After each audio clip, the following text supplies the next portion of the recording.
G'day, folks, and welcome back to another episode of Encounters Down Under Live. Great for you to join me. Thanks for joining me. It's been a while since I've done this, so I'm definitely going to be rusty on this one. It's great to be back on here, though. It's great to see everyone on the chat here and getting back in on it. It's absolutely wonderful. Uh, yeah, absolutely awesome. Yeah, like I said, I'm a bit rusty here, guys, so bear with me. You're here tonight. I'm guessing you know. I'm guessing you know why you're here tonight because we've got a very special guest tonight, which you would have seen hopefully advertised through the Facebook page there and on YouTube there. If not, you should be getting on that Facebook page so you know who we are going to have on next or when we're going to be streaming next. But look, let's go and get things going there because we're running a bit late there. So sorry on that, guys. We had a bit of technical difficulties and whatnot, and little bit things behind. But you know what? Let's get into it. So on tonight we have special guests here, Damien Nott and Mike Williams. And you're probably wondering who's this random failure, Mike Williams. Well, we're going to find out very shortly. But I'm sure everyone knows who Damien Nott is. If you're in the UFO community, you're going to have a good idea who he is. So we're going to get him on here, guys, and go and have a good old chat and learn. If you haven't really learned much about Damien or who he is, you're about to find out about that as well. So anyway, let's get him on there so I can stop rambling. And g'day, boys. How you going? Very good, thanks, Anthony. Great, Anthony. Thanks for having us on, mate. No, it's my pleasure, mate. Absolutely my pleasure. Sorry, a little bit of the shambly little intro there. I'm a bit rusty on this one. Hey, I've had worse. We've had worse. That's good. You're all good. So anyway, look, Damien, you've been in the UFO community for a long time. There, you've had like your own experiences there. You've been on even like the mainstream media.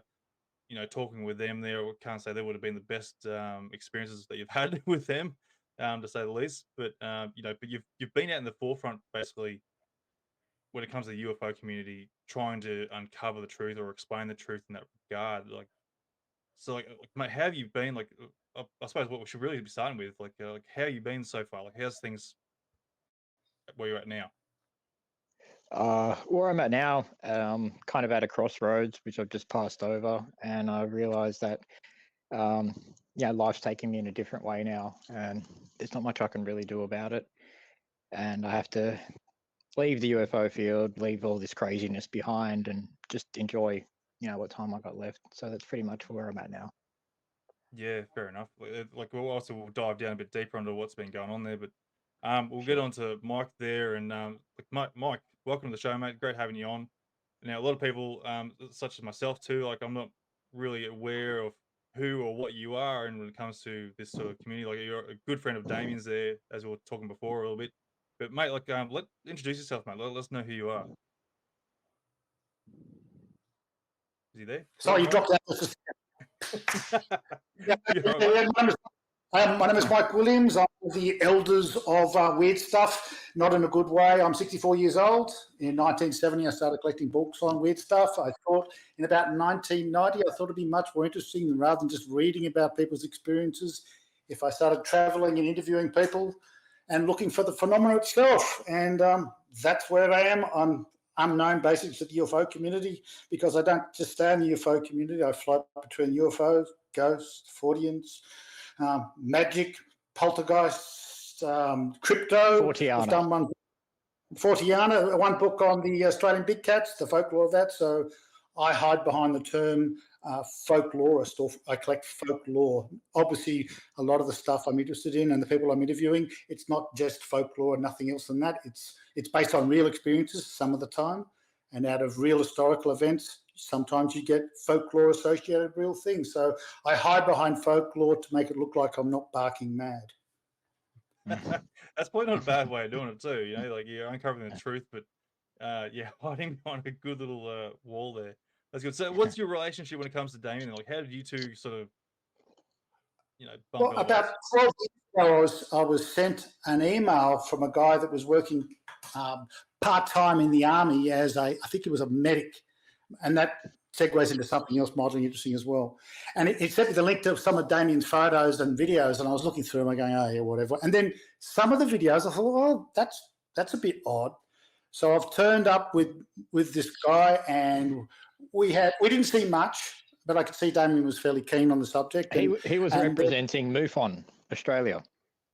Yeah, the other guy, the part-time army guy. And then what I saw happen then was the inside the UFO community, that translated as an army intel from the Australian Army is now looking into Damien, initially starting from him telling people, I'm a part-time reservist trying to get full-time as a first aider medic. And so we saw a massive army conspiracy. Yeah. Massive conspiracy. That became folkloric, right? So he dropped out of the actual thing, and I started going back and meeting Damien, chatting away, and a few things. I didn't see much at all until we went up to Taree, and I still didn't know him that well. And at one stage, he said to me, oh, my God, did you see that? And I go, what? He goes, a disc just went over our heads. And I'm like, yeah, right, buddy. Yeah, great. Yeah, sure. And I'm thinking to myself, another nut job. So we're fiddling around. And so but then he hung around a little bit longer. But the Taree incidents, which I'll end up jamming into one, which sounds like one, it's a number of different occasions, was the initial thing that I knew something was up was Damien was bent over fiddling with something in his bag, and a tube like a fluorescent tube of glowing white appeared over his left shoulder, and then it goes from his left shoulder and disappeared into the ground about 3 or 4 inches to the left of his foot, just vanishes into the ground. He jumps up and goes, did you see that? Now, if I hadn't have saw that, I would have gone, this guy's a bullshit artist. So that was the beginning of the madness with Damien, where I knew he was the real deal. And then the red light above the tree that appeared. There was a few things in relative succession. Yeah. The red light started flashing across the valley, and that looked like a cherry red balloon. And Damien started, I think he took some stills, that turned off, that ended up switching off. But over a number of times of going to that spot, sometimes nothing happened. But some of the stuff there, the most outrageous thing I saw happen there was we get there in the afternoon, and a plane would go over, a plane would go over, a plane would go over, and then a tube the same height as the planes in broad daylight goes over at the height of the planes. And I'm trying to work out that it's a plane, even though it's got no portholes, it's got no wings, it's got no tail, it's got no sound. So Damien starts to film it, and I'm swearing, going, it's got to be a plane, and then going through why I have a complete cognitive dissonance problem. And what was even stranger than me swearing and wrecking his audio was he had a cheap junk camera. He can find it in the viewfinder and film it. I had a Sony A7S, which is a pretty nice camera. I can see these tubes go over the top of the camera. I never found them once through the viewfinder. So I could have possibly filmed them, but I didn't bother trying because I was having a breakdown of what I was looking at, and B, I couldn't see him through the viewfinder. Yeah, I remember that well. If you hear him in the background, he's swearing like a trooper. F this, F that, I can't see them, I can't capture them. And I'm like, Mike, can you please stop swearing? I'm trying to film these things. People aren't going to want to listen to some roughneck swearing his head off at them. But it was just hilarious. It was really good fun.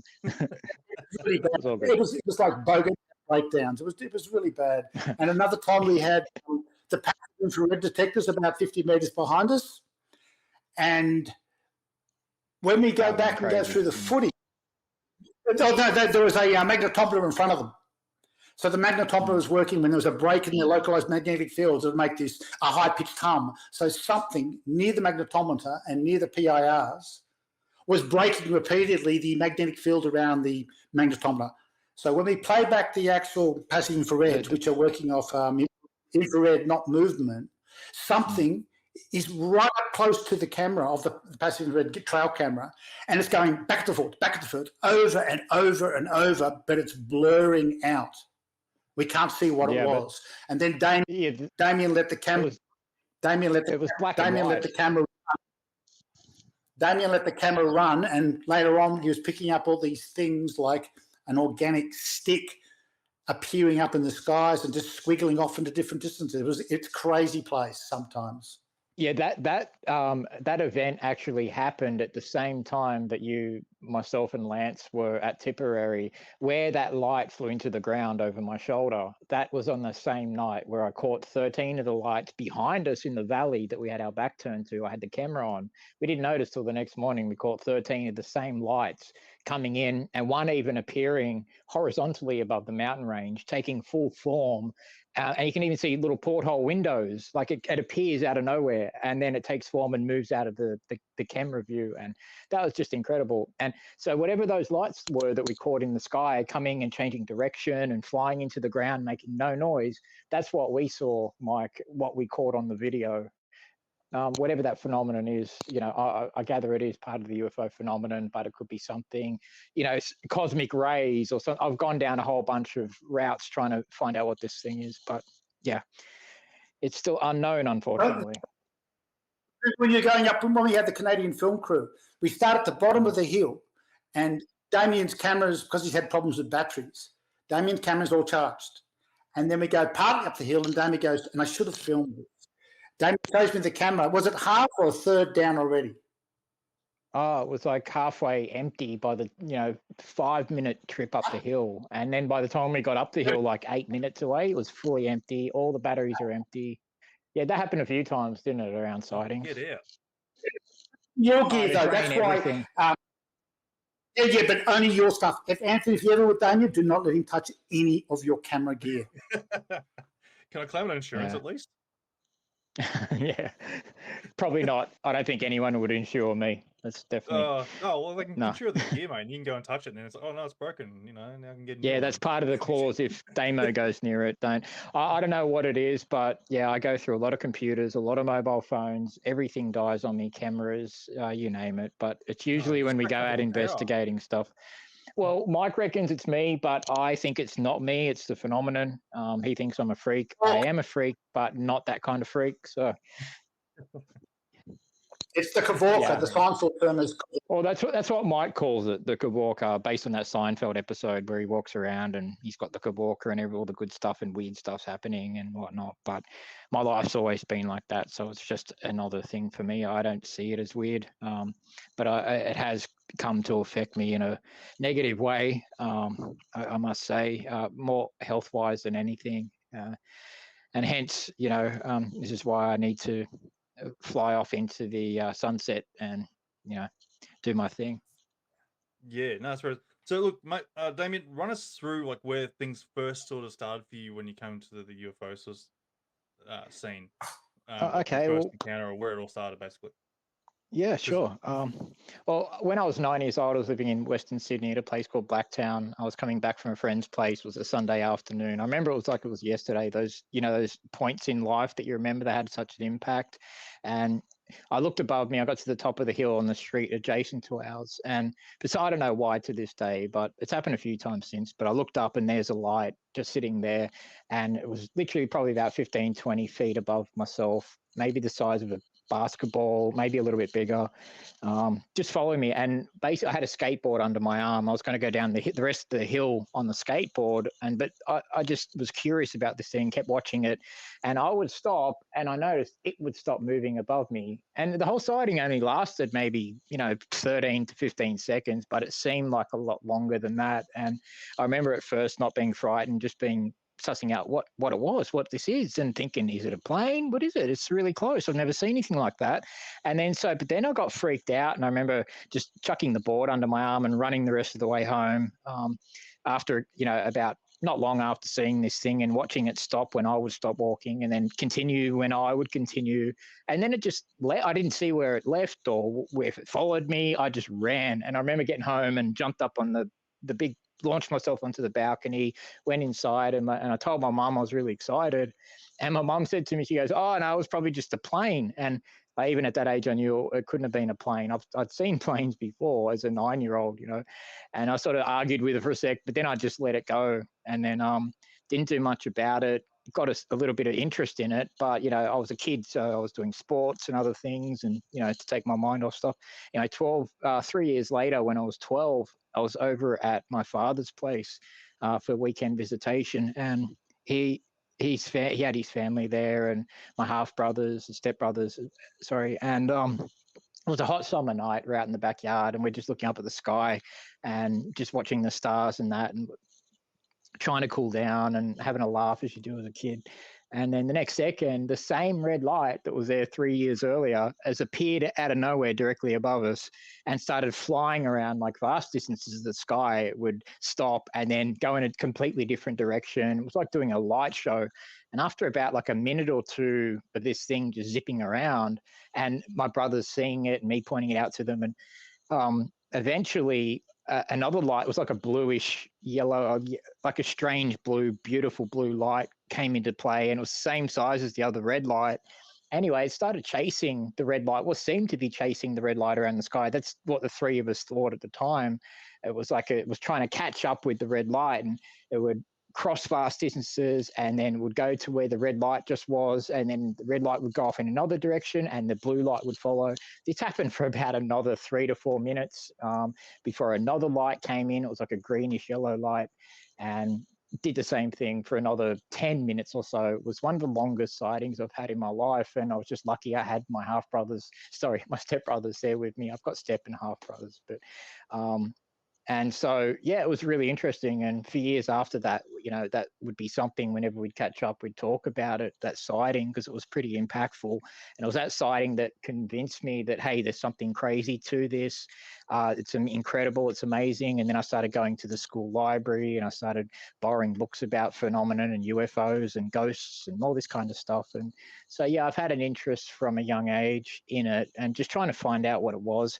And in a kind of, it almost sounds narcissistic, but I wanted to kind of prove my mum wrong by her saying it was an aeroplane. I wanted to say, hey, no, I saw something strange, Mum, believe me, and so that kind of launched me as well into trying to find out what this was that I saw. And then I realized that other people around the world had seen it, and I've got fascinated in it more and more.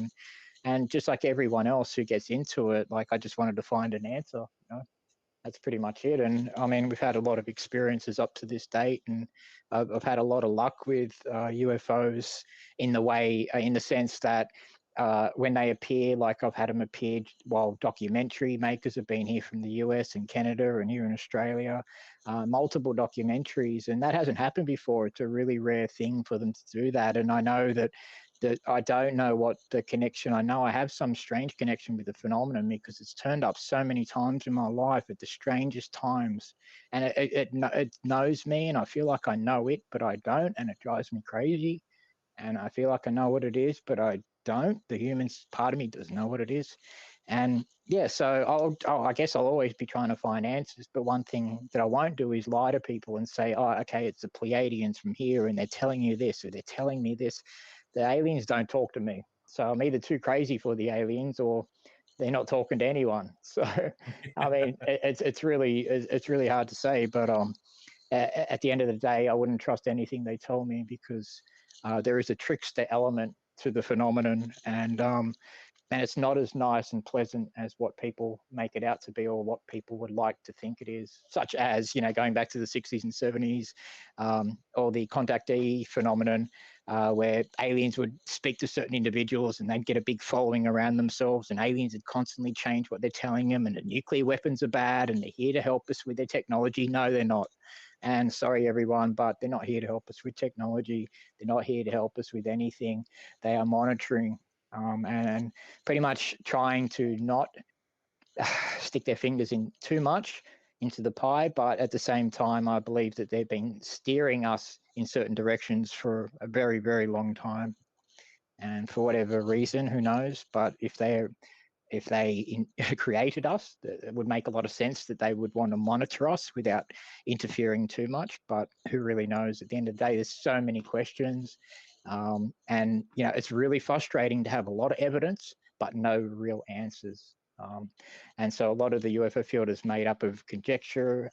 It's made up of wishful thinking. It's made up of what a lot of people hear, other people's stories. So no one really knows the truth about UFOs. And I don't even think that the government really knows the truth about them, hence why they're being kept quiet and kept out of everyone's lips as much as possible for many years now. And to the point recently, obviously, where everyone's got mobile phones and they've had to sort of stick their foot in to try and take control of the phenomenon back that they've said doesn't exist for so long. But yeah, there's just so much going on in the UFO field behind the scenes. And it is a dangerous game that I've got myself mixed up in. And a lot of people around me have experienced the nasty and negative side to what's happened and what happens whenever I go public again. And there's a lot of strangeness, and I don't know why they do it or why they play around or what's going on. But yeah, there's a lot more to this than meets the eye. Oh, most definitely.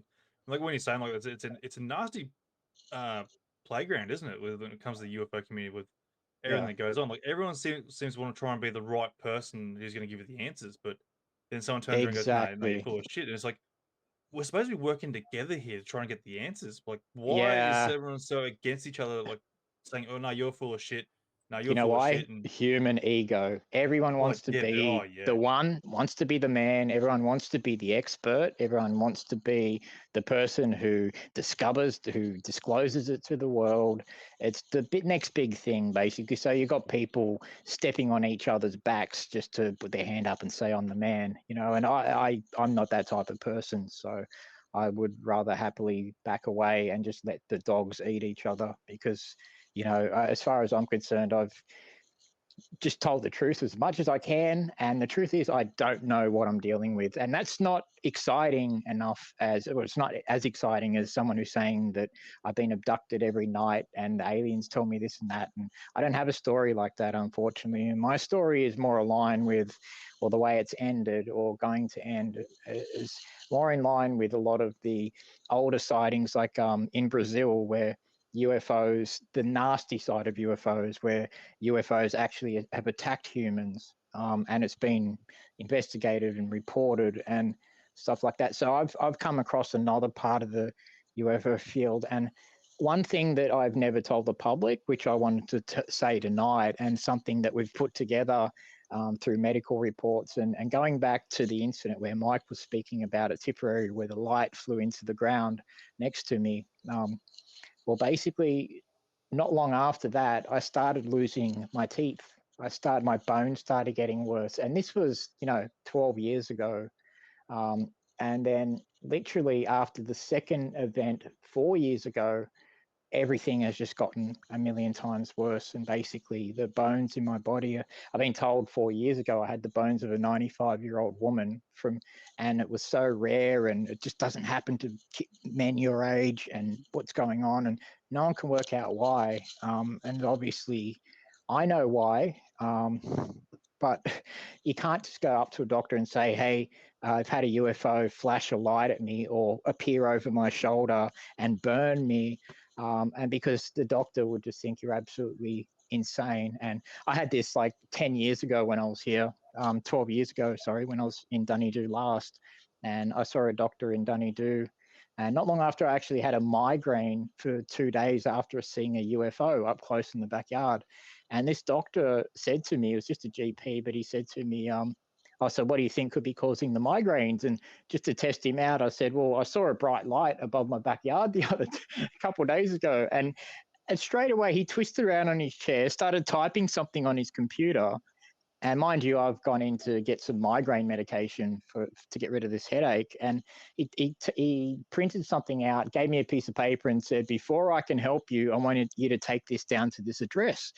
And it was for the mental place, for mental people at Dubbo. And even though I was in the newspaper the weekend before, which he had near his desk, and I said, look in the paper in the Sun Herald, there I am talking about these lights, and anyway, so it was funny, but he just thought I was crazy off the bat. And country towns, like you don't mention anything UFOs.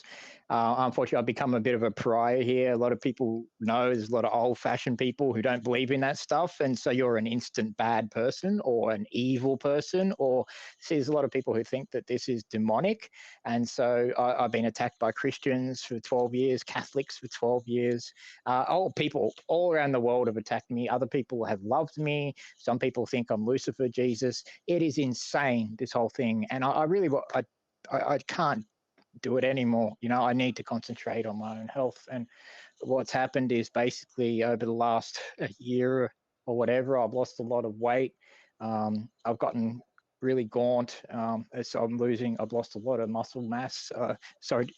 And bone density as well.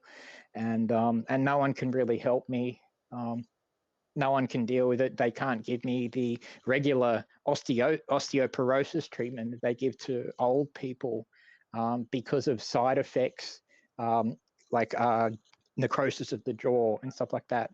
So I can't have that because I'll get what's called glass jaw syndrome, where I'll be eating food and then all of a sudden my whole jaw will shatter into 100 pieces. And this is a side effect of this medication.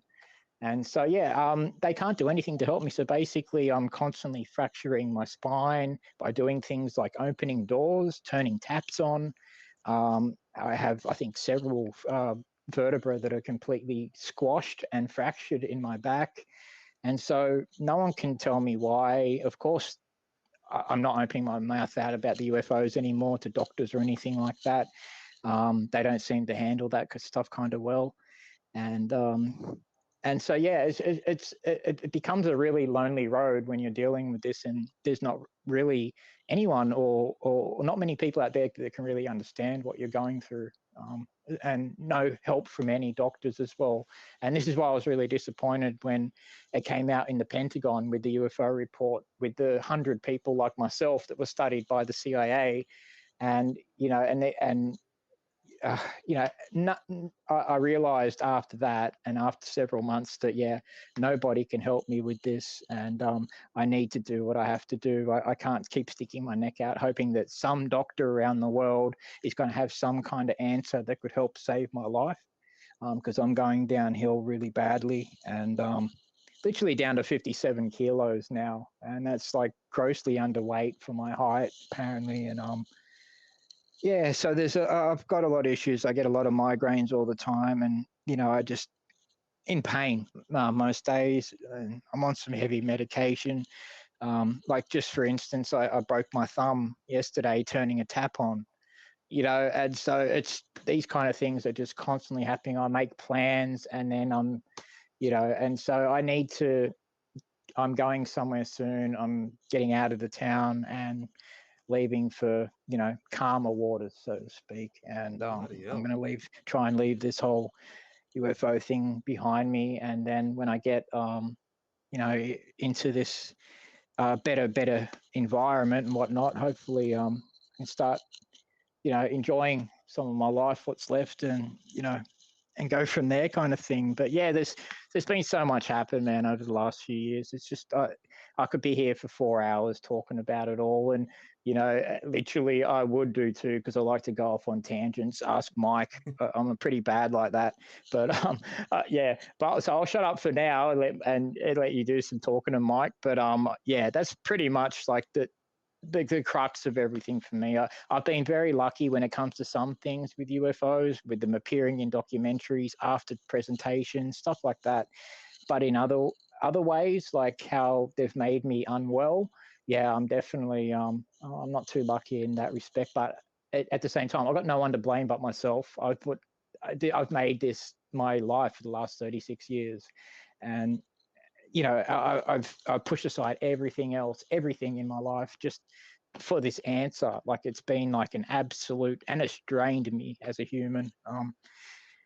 Literally drained me. So it's not something I recommend everyone getting into unless you've got really, really, really thick skin. Yeah, absolutely. Like it's horrible. Like you mentioned, like you just turned the tap on and you broke your thumb. Like that's crazy, insane. Like mate, I think you need to tell the wife that to stop tightening the taps up too much. Yeah. Yeah, But exactly. but that's just it's crazy like how something like that, like having such a close encounter can diminish your health so quickly, so brutally. Yeah, I've got your photo here, like when you said like you got your burns there, like from radiation burns, and like this is something that soldiers and that have been claiming that they've been getting throughout their yeah. See, experiences there. nobody's seen this photo. This is the first time. This was actually 2 weeks after a little bit less than 2 weeks after the event 4 years ago in Sydney, and all that white stuff on my face is cream, as I mentioned before, Yeah, so and it's not a porno, guys. Calm down. and the red marks like just came out of nowhere, but not instantly. And the same thing with the burn on my left arm. It didn't come and start coming, showing up to about probably a week after the initial event, and then it just started as a red mark, like a sunburn in one area.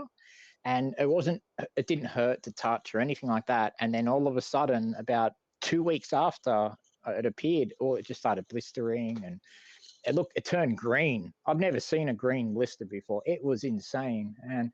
And this thing, I started having really bad seizures on the same, like a week or two after that UFO incident. My dog also started having seizures. He was next to me when we saw the UFO, when it flashed that really bright flash at us. And so my dog saw it, and he'd seen a few UFOs before, like 10 years ago back in Dunedoo and stuff like that. He saw heaps in the backyard. Um, and so yeah, like he knew about them, but he was like really quiet. But he started having seizures, and I had to put him down about 2 months after Oh that shit. UFO event. Yeah, just because the seizures were becoming more and more frequent, and I was having to stay up with him all night because he was just constantly having them, and he'd constantly fall and hurt himself, and I didn't know what else to do, And uh, yeah, and anyway, and I'm kind of at risk. I've damaged myself with seizures too, falling, breaking bones and stuff like that. I got told because my bones that weak that so what I have and what I've found out recently is that it's much worse than what it was 4 years ago. So even with treatment, not the treatment that causes the bad side effects, but with vitamin K2, vitamin K1, other vitamins and things that are known to put calcium from the blood into the bone. I've been doing that for years now, and it's literally had zero effect. And also, it's actually gotten worse. To be classed as severe osteoporotic, which is far on the other end of the scale from osteoarthritic, you have to be what's called on the T and Z scale, and you have to be greater than a minus 2.5 to be classed as serious osteo. And 4 years ago, I was classed as a 3.0, which is way worse than severe. And now I'm at 3.8, which is like in the realm of bone disease, bone cancer, that kind of thing. So it's got much worse, and it's literally, yeah, it's sucked the life out of me in every single way. Yeah. Yeah, that's horrible. And now, you mentioned that you had these US like professors, doctors, and all that in the US there try to help you out. And we can't mention names here for certain reasons, but I'm sure everyone's going to understand and realize who we're going to talk about in a minute. You're on the Channel 7 documentary there with a certain reporter, and you also had a was he a professor in neurology and all sorts of stuff there. Um, they were supposed to help you out in that. Like, did anything come out of that at all? Like because he Oh, was pretty adamant on trying to help you out on that and figure something out. But like, where we go with that? where did that go to? Nowhere. I was not even contacted. This has been happening for 2 years now. People have been dangling help in front of me to talk about me on podcasts or whatever the case, and I say, yeah, no worries. Do you mind if I mention you to this certain person who's done these studies and done this and that, and they can help you, and they want to help you, and this and that. And this went on for months and months and months and months. And one thing that really frustrated me is, when you're unwell and you're not asking anyone for help, you're not putting yourself out there saying, oh, help me, everyone, help me, give me help. You're not asking for help. But when people are asking you for your help and saying, can I talk about your story? And these people want to help you. And then when nothing comes of it, how many times can you keep trusting this person who keeps dangling this help that never comes? And it just really, really angered me, because you don't dangle a carrot in front of someone who's sick. You don't play games with someone who's sick, because they're on their last ropes with things in life. And I just felt like some of these reporters, they're a bit loose with the truth. And yeah, basically, I'll do something for you if you scratch my back, and it's always one-sided. I found I'd be scratching their back, and I would not get my back scratched in return. So, and this happened time and time again. And for me, the media after that, there is no more of the media for me, and that's part of the reason I'm leaving too, because right from the start, I've had media, Channel 7 Today Tonight even lied about my story. Just little things like that mean a lot to me, like making claims that Damien has claimed to have the world's biggest photo and video collection. I've never claimed that. That was like clipped off an old. Sorry, Mike. That was. Remember, someone misinterpreted me making that claim. That's right. I said Damien's collections of photos of videos in the world, and they attributed you for the direct quote. Yep. And I'm always getting attacked by people because of media they listen to who get my story wrong. And I've had enough of it. I've had enough of explaining to people, no, that's not the truth. This is the truth. Here is where I said it in the past. Here's a link to it. I'm just sick. Like, I literally cannot trust a journalist. And I find it hard to believe that anybody could trust a journalist in the UFO field, especially after all the stuff with Trump and the whole, how media are very two-faced, and especially in the UFO field. It's funny how nobody's trusted the government for many, many years to tell us the truth about UFOs. But as soon as the government, puts their ears out and goes, hey, UFOs may be real, and people, oh, wow, we believe you, government. It is incredible how people will put aside all their beliefs just because they hear something that they want to believe, even though that something they want to believe was just disinformation. It was the whole, like with TTSA and all that kind of stuff. That's another story as well. But this whole thing is just the government, through reporters, trying to get a hold of the UFO phenomenon just to bring it up and then rubbish it like they have done recently again with the Pentagon report and stuff like that. They have done it time and time again. It's disinformation and misinformation. CIA back in the 70s, they worked out what's the best way to do it. Tell people some of the truth and also fill a lot of lies in there as well. So people, when the lies are found out, it obfuscates the truth. So they're like, okay, well, if the lies are true, then the truth must be fake as well. So it kind of throws everything out by them doing that. And they're masters of manipulation. They've been doing it for a long time. And the UFO field is not something that they want us to be good little workers, pay your taxes and do your thing, and don't ask questions. I mean, that's pretty much what we are, is just workers, really. And don't ask questions, don't, stir the pot or anything like that. And, that's why I've become a bit of a pariah, but I don't care. I'll put my neck out there because I know it's the truth, and I know that it's a massive phenomenon on this earth. It's something that's affected like people for hundreds, if not thousands of years. They've been here. So, people can say what they want, but one thing I don't trust is governments and reporters. Never again. I'll never work with a reporter again as long as I live. Yeah, because you've been a few times there now on the mainstream media with like Channel 7 and 9 News as well. I think we're like in the morning shows there. I think I've seen you a couple of times there, and you'll have your spiel there and go and explain yourselves, and probably like uncover what's possibly happening now. But they don't really seem to dive down deep enough to really want to know. Really, it's just like it's a little segment here and there. Like we'll give you a bit of airtime there, and like how's it been for you there doing that? Like because to me, you've been, like I said earlier, like you're the forefront, basically the face when it comes to UFOs for Australia when it came to the mainstream media, and a lot of people knew of you because of that. What you've been through with the news and that. So like, how's it been with you, like dealing with them? Like I can't imagine it's been great overall. As in dealing with news people? Yeah, like just them themselves. Like they've got a story to tell at the end of the day, and basically you're there to tell a story, and that's all they care about. They care about their paycheck. They don't care about your feelings or really the phenomenon.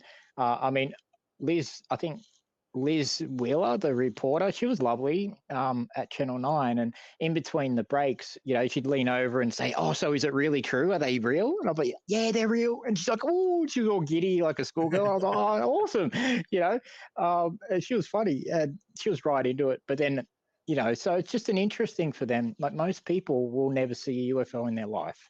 And so most people live in doubt of other people's experiences. So it's, it's just one of those things. And if you're one of the few that are unlucky enough to see a number of UFOs, then you're definitely not going to have most people believe you. Most people will think you're an absolute loon. And that's because of the government and the way that over the years they've handled the disinformation and the rubbish of people and the rubbish of the phenomenon. They've done everything they can over the years to, shut us up and, don't believe your lying eyes, basically, what you see in the sky, because you're seeing birds, you're seeing balloons, insects, shut up and pay your taxes. That's it. Yeah. And so But in saying I'm that not too, though, that like, type of person. yeah, that's fair enough. But in saying that too, though, like I've done a lot of like I run the Australian UFO sightings page there, and we get a lot of people coming through with their images and stuff like that, or their Yeah. experiences or something that they might have possibly captured.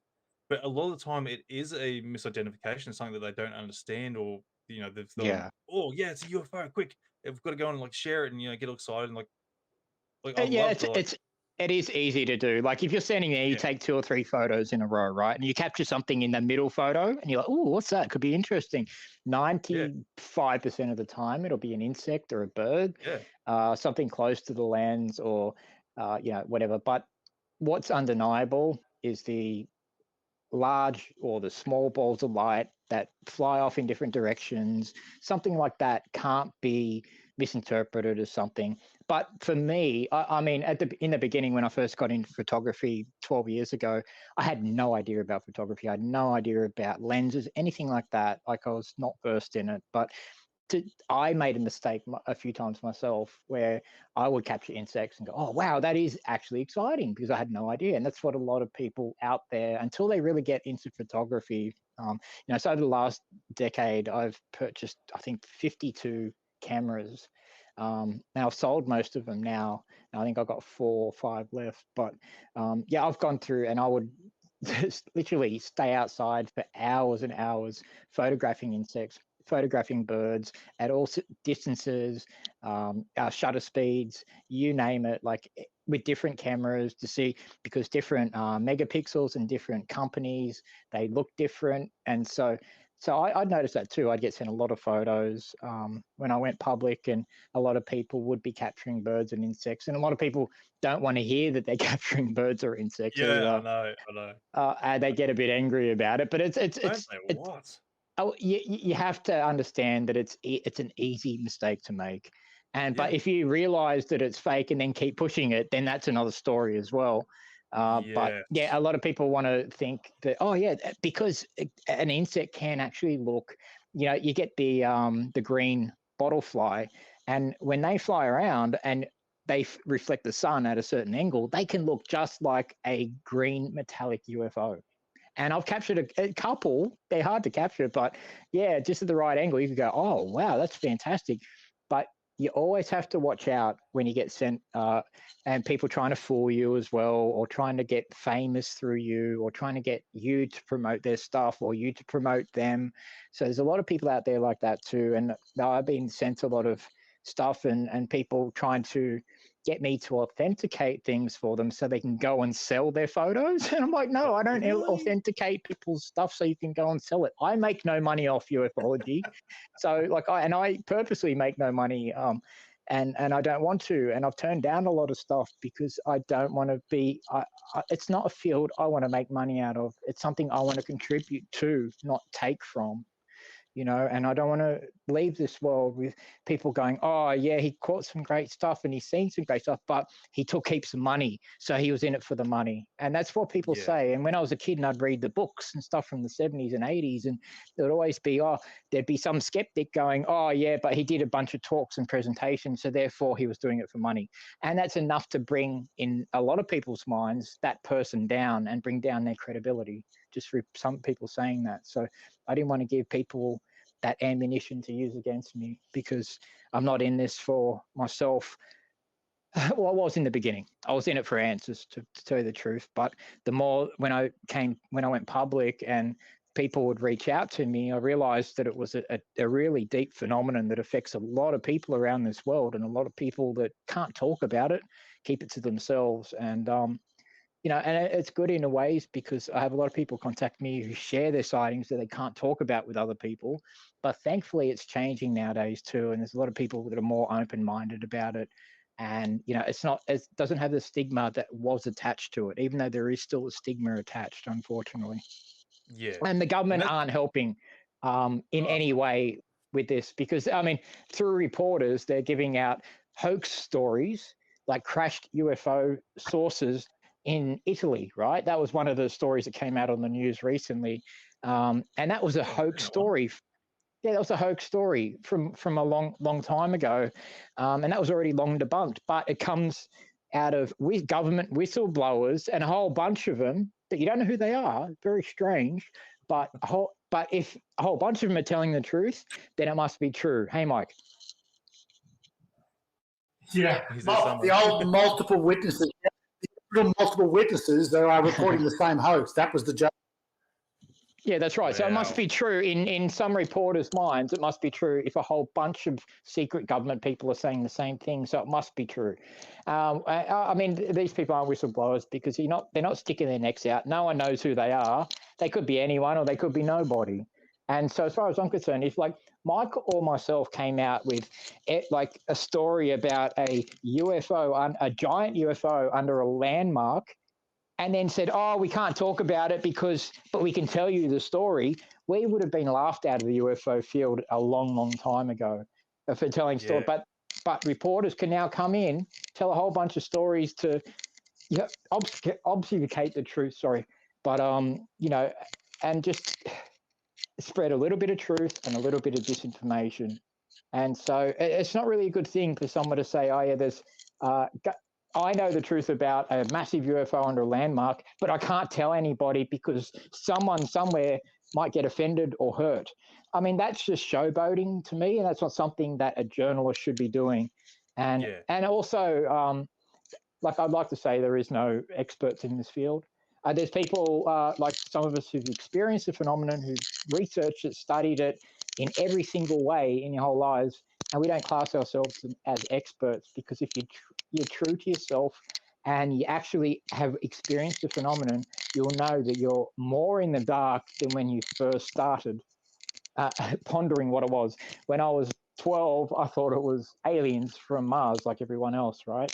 And then you grow up and you start realizing, okay, it's not flying saucer aliens from Mars, but there is that aspect, at like some sort of visitation aspect, but then there's another aspect that's been here with humans the whole time. And Mike's an expert on that kind of side of it, the folkloric side of it. And that's why him and I get along so well, because we've both, researched a lot of the Forteana stuff growing up and seen links with a lot of the phenomenon. And Mike's experienced a lot of the poltergeist stuff with me too, like the ghost stuff when we were filming Haunted Skies up here, a year and a half ago or whatever it was. And we just had constantly strange, bizarre things happening. Like all the cameras were turning themselves off, the batteries would drain, that they would stop themselves, the cameras. There was like, we'd walk into the kitchen and then there'd be a sound like a gunshot going off in the house behind us, like a shotgun. It was so loud. Right out of the room we just walked back in there. There's nothing in there. Nothing's fallen over. Nothing to explain it. I'm sitting getting interviewed for this documentary, and then all of a sudden I feel like a little pinch on the back of my neck. And I like, while I'm getting filmed on the two cameras, I put my hand on the back of my neck, looked at my hand, and it's covered in blood.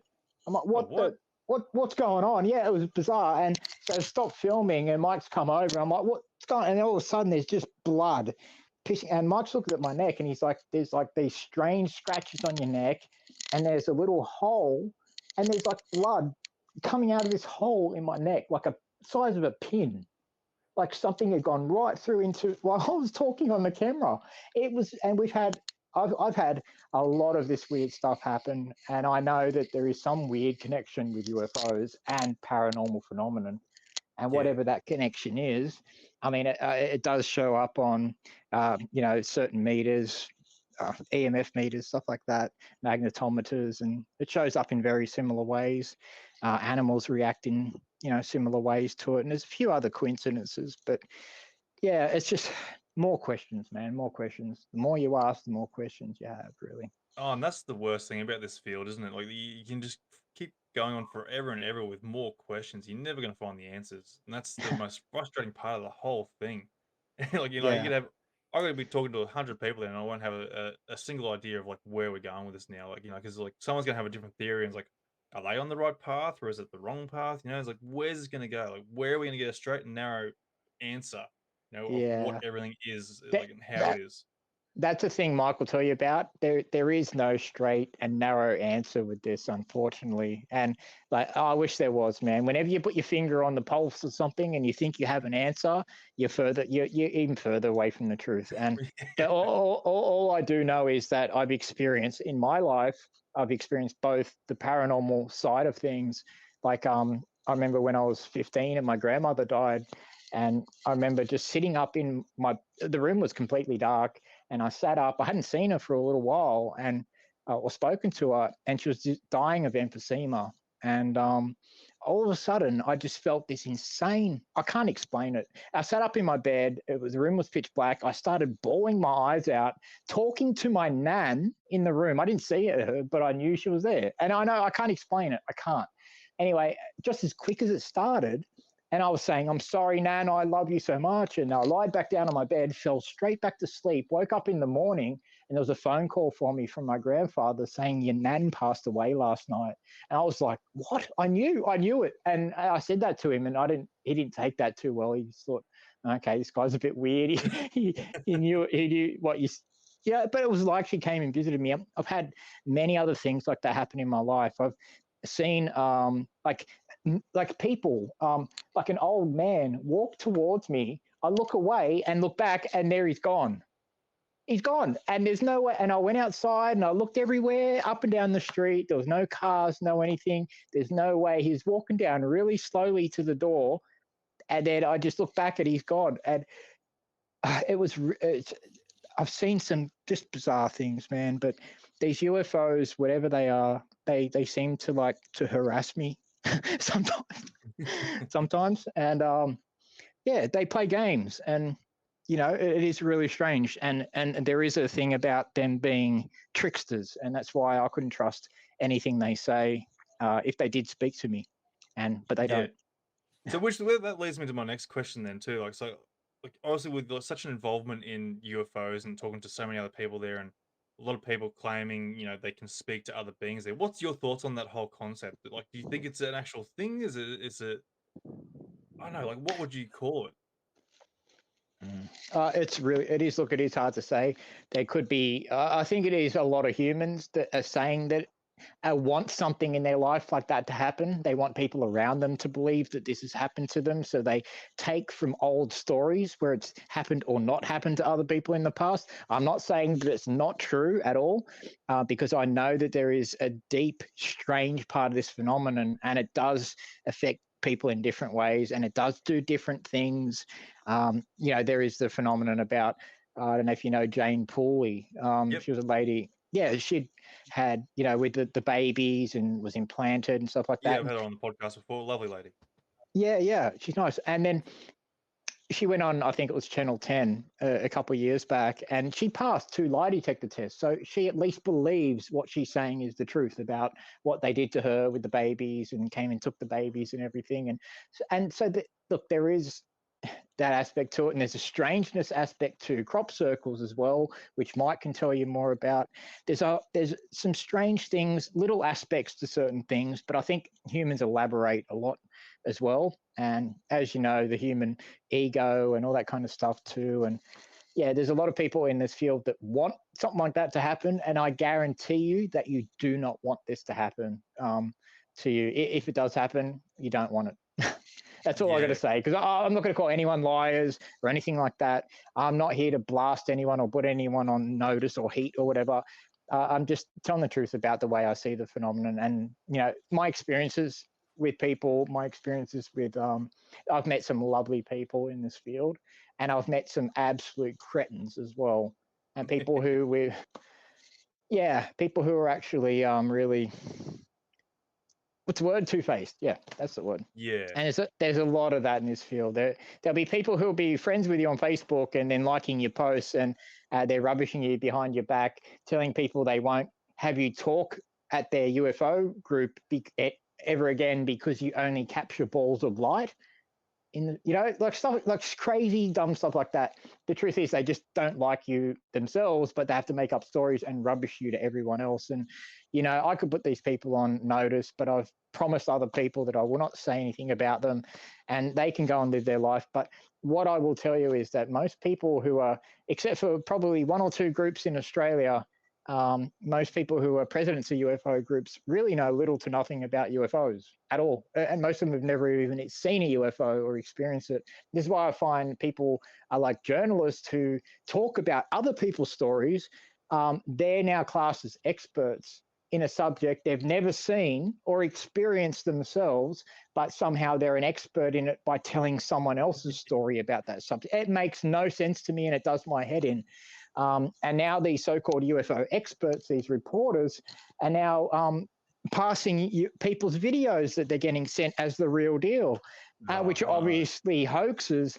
And their excuse for being video experts all of a sudden is that the person seemed nice, so why would they lie?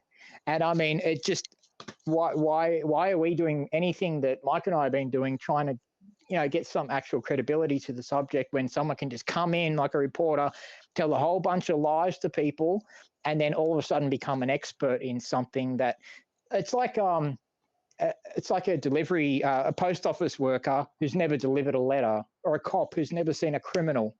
It's how can you be an expert in something you've never experienced or seen? It really does my head in. So anyway, apart from that, like the people that I know, and I think I mentioned this to you on the phone the other day, Mike Williams is one of the most knowledgeable people in the phenomenon that I've ever met. I've never met anyone with the amount of books that he has. Like, he has enough books that would fill up probably an average sized person's home, but they're neatly stacked. So, but I've never seen so many books. Apparently the only other ufologist who has more books is Bill Chalker. Is that right, Mike? Your mate, Bill? Yeah. As soon as Bill dies, I'm in there straight away. You're getting his books? I think books are becoming a bit redundant. Mike, you there? Yes, I am. That's all right. He's getting his books.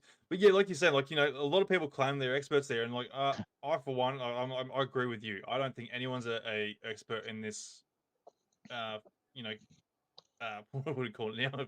Phenomena or anything like that. Like, I've got the Facebook page, the UFO page, and unfortunately it has to say group expert, and it's like people go, "Oh, you're a group expert, you're an expert on this thing." I was like, I'm not a group expert. I'm just here. That's what Facebook says. Knowledgeable. Yeah. I'm knowledgeable on the topic, but I'm by far no expert. Like, you can come to me and I can tell you maybe a few things here and there, and like, share some footage, and I might be able to go and run through to try and find out if it was a plane or a drone, or something that can sort of like try and explain the phenomena.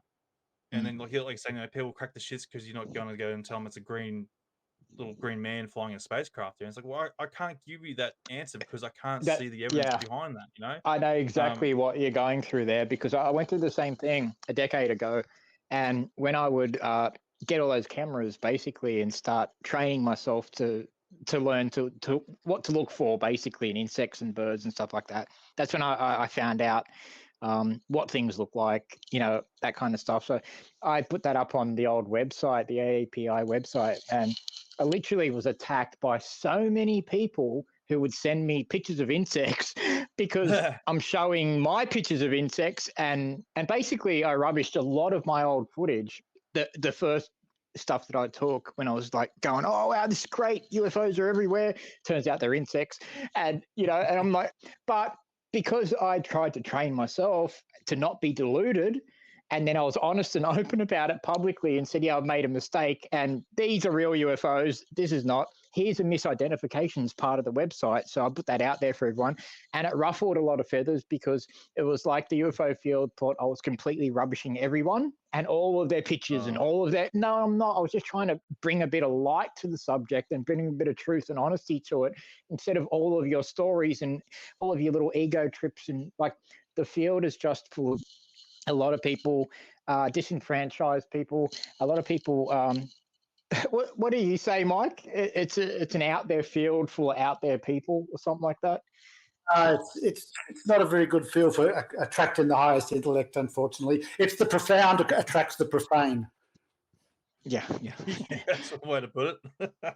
It is I true. love it. UFO experts in this field, if I think you touched on it, Anthony, it's not so much that you know what the phenomena is, it's what you know the phenomena isn't. And if you rush into this field, as Damien mentioned before, going, it's ET, I know it, blah, blah, blah, you're off your head.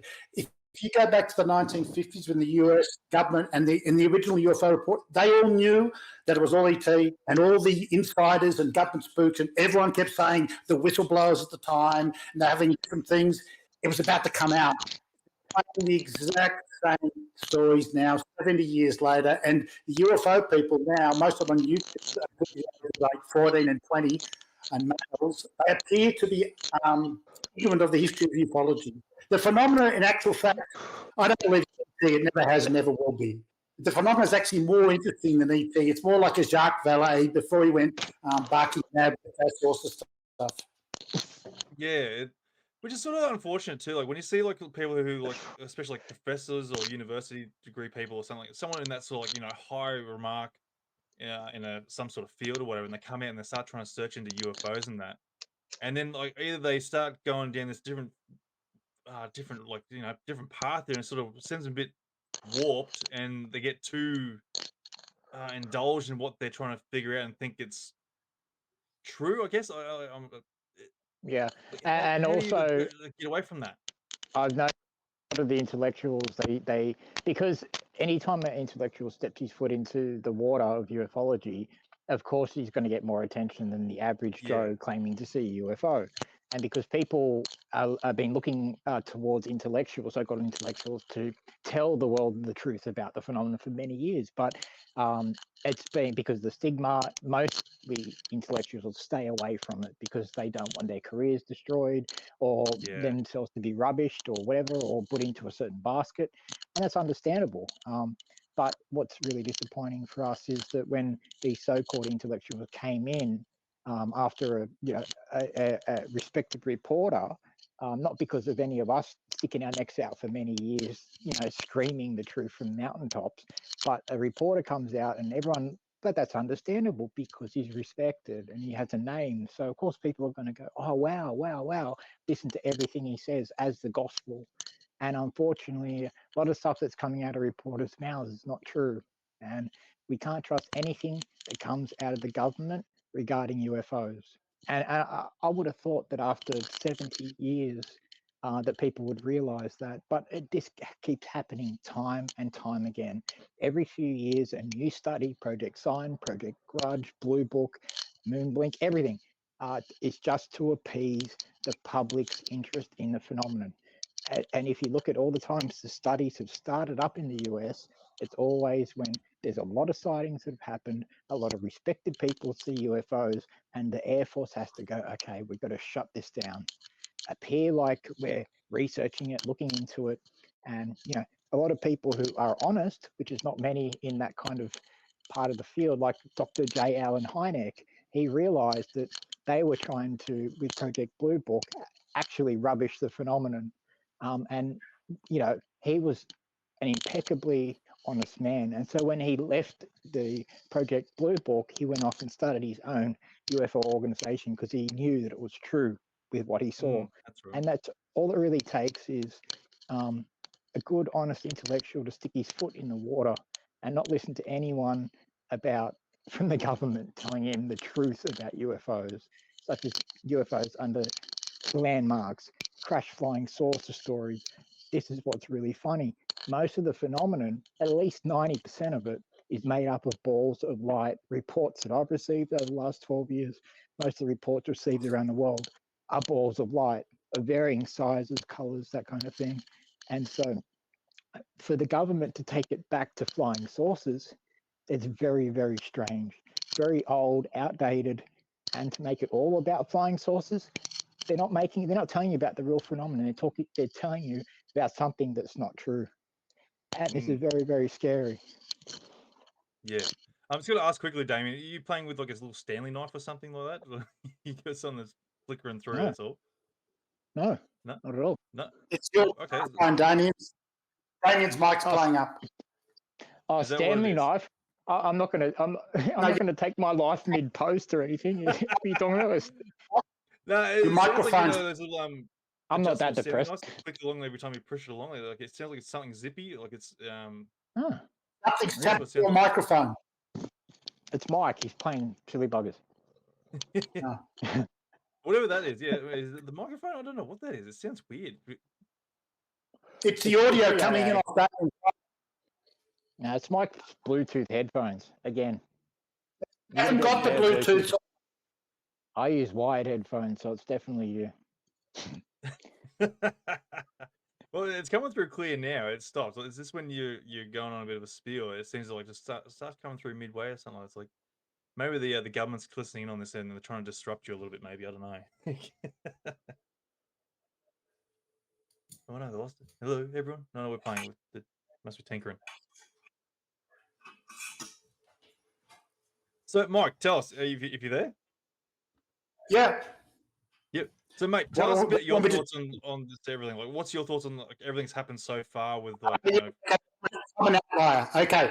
The phenomenon is primarily plasma-like balls of light that appear to be sentient. 99% of real ufology, real UFOs, rabbit ears, as I said, are just, using the word just, rabbit ears around it, plasma forms of plasma, which is the fourth state of matter. The most abundant matter in the world is plasma, no matter what it forms on Earth or whatever. That's the first thing. Yes, there are discoidal things and a very small amount of true, real stuff. The problem with any reports from America is this. There's so much stealth technology being moved and so much high-tech drones, all sort of stuff. I have no interest in any sort of stuff coming out of the US purely because of the chance you're going to contaminate it by the noise factor. Because the noise factor in ufology is huge, be it predominantly, as you touched on before, people making genuine mistakes. Let's face it, I've made some killer mistakes. And if you ask me, I would have sworn blind, this is what I filmed, this is what I saw. I wasn't lying. I just made a complete clown of myself in stuff I've done. And I bet you, in all the years you've been interviewing people, Anthony, how many people have you told you that they research stuff and told you they've made some clown-like mistakes big time? Yeah, I've been a couple there. Yeah, like Bill Cookers would be one of them. They've made mistakes on things. There, it's natural to make mistakes on things because like you're so excited on something that you found, and you're like, oh, this could be something really big here, and you get caught up in it, and then you start calming down. You start thinking about it, like, oh shit, it's something completely different. Well, I've filmed. I went into the South Australian desert in about 1991 with infrared film in a esky with ice, trying to film these things, and I got some really unusual blob-like things based on the work of Constable and Luciano Picconi from Italy. And I got some really other stuff, but at the same time, I was seeing these weird lights through these mists. And I had locals with me, and they're going, "That's not the road." So I've come back. And I've filmed them. I've come back and I brought these two guys I know. One of them was tied in with the ABC, Radio National, and we did a history called, what the hell, I'll think of it in a second. We interviewed people all the way out to the Nullarbor Plains and back. But when I got there, we realised that what I'd initially filmed, it was truck lights through mist. So, okay, so I was done with a box of rocks for doing that. But the slight paradox was, if I hadn't misinterpreted that, it was called To Catch a Flying Star, which is downloadable. It was one of the first audio documentaries dealing with so many witnesses in the Australian outback. Now, if I hadn't have made a complete clown of myself, we would never have got all these amazing interviews. When we started the journey, we thought we're never going to get any interviews. No one. At the end of it, we could not sit in any cafe ever and bring up the subject without having 20 people killing us with stories. It was pretty amazing. So I believe the phenomenon is real. Only a very small portion of it is. It appears to be intelligent plasma-like things.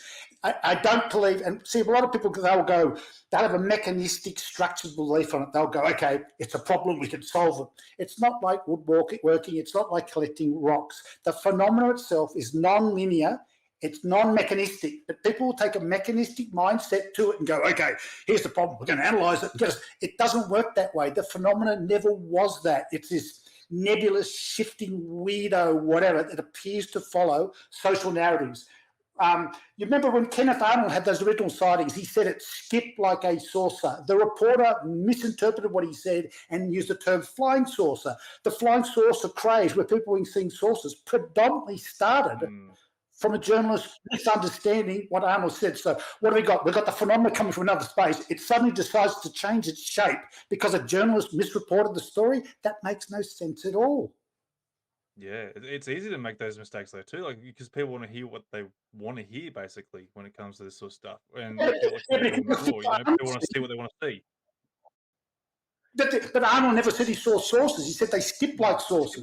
But as soon as the journalist reported he saw a flying saucer, humans started to see flying saucers. But they actually were seeing stuff. Now, putting all the noise factor aside, some of the target things probably real. So if some of the people are actually seeing real stuff, I'm being sarcastic with the next comment, the phenomena suddenly morphed into showing themselves as what people thought they were seeing. The same as when you look at the 1880s and 1890s flying ship occurrence in America, the technology at the time was balloons. Well, the phenomena suddenly turned into, hoaxes aside, balloons with little weird men sliding down ropes and saying strange things. The phenomena seems to associate itself with and change with sociological and cultural norms of different periods and cultures.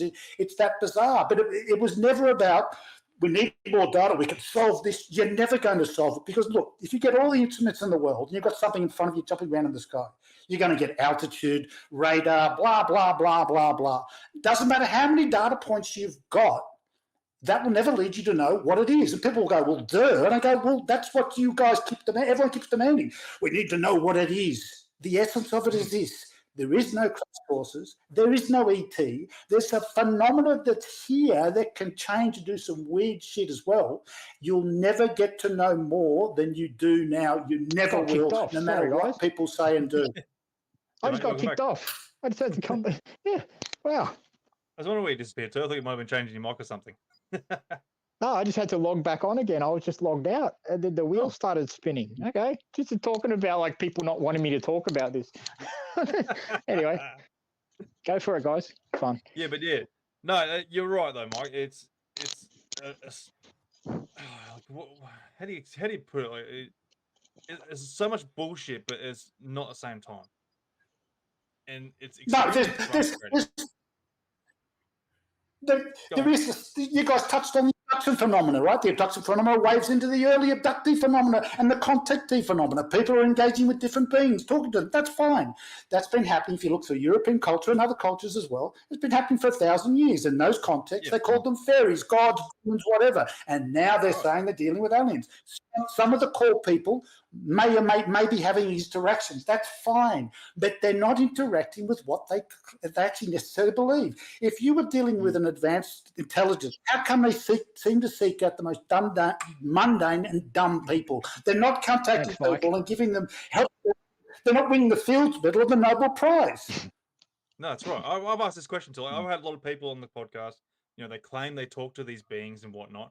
And one of my questions all the time, every single one of them, I go, why are they contacting you and why are they not contacting, you know, the head states or something, maybe the president, the queens, the kings, the leaders of these countries and whatnot, and talking to them and going, hey, you're, you know, whatever you're doing here is wrong. You should be doing, like, you know, sort of guiding that way. And they're like, oh, look, they've got different, you know, agendas or something like, you know, it's not always a weird answer that they can't really answer this. So they make up something there. And it's like, it's not to go on to say like what they're saying is bullshit. Like, I'd like to give them the credibility on that, but like, to me, when I ask that question, they can't really give a proper answer of like why they're not contacting everyone. It sort of throws that a little bit and go like, well, it's a bit of discrimination here. Like, why are you so special in that regard? Yeah. Well, they'll answer with you and say, perhaps they are. Well, look at Carrie Mullins. I think it was the 1986 Nobel Prize in Chemistry. he claimed to encounter an owl with glowing eyes that was talking to him, right? Then he blacked out. So there was some communication. There might be, but whatever the phenomena is, you're not talking to advanced civilization. You're talking to the same cultural things that have been people have been speaking to for 1,000 years. And it gets worse than that. If you've had an interaction with something, why would you go seeking out? And I've seen people in your group, Anthony, asking who can I talk to about hypnotized, and I answered them for them. I said I can save you the money. They will tell you you've met aliens, you've talked to ET, you're gifted. Go to this thing, right? I'm saving the person money. I was also being sarcastic and ironic, of course, because. If you can't remember anything, the hypnosis is going to bring out something. That's not necessarily what happened for a start. The fact that you've already been pre-shaped to go look for a hypnotherapist that specializes in abductees means you've got on the Google search, means you've chat to people. Then if you turn up at their house and they've got ET posters all around their room, no directing there, is it? Good God, how's that? You sit down, you pretend to be hypnotized, or you actually are, you come out, they'll tell you this is what happened. Now, how does that help the person? It doesn't help the person at all. No. Are you talking about anyone in particular there, Mike? Any abduction regression therapists in Australia you're talking about there?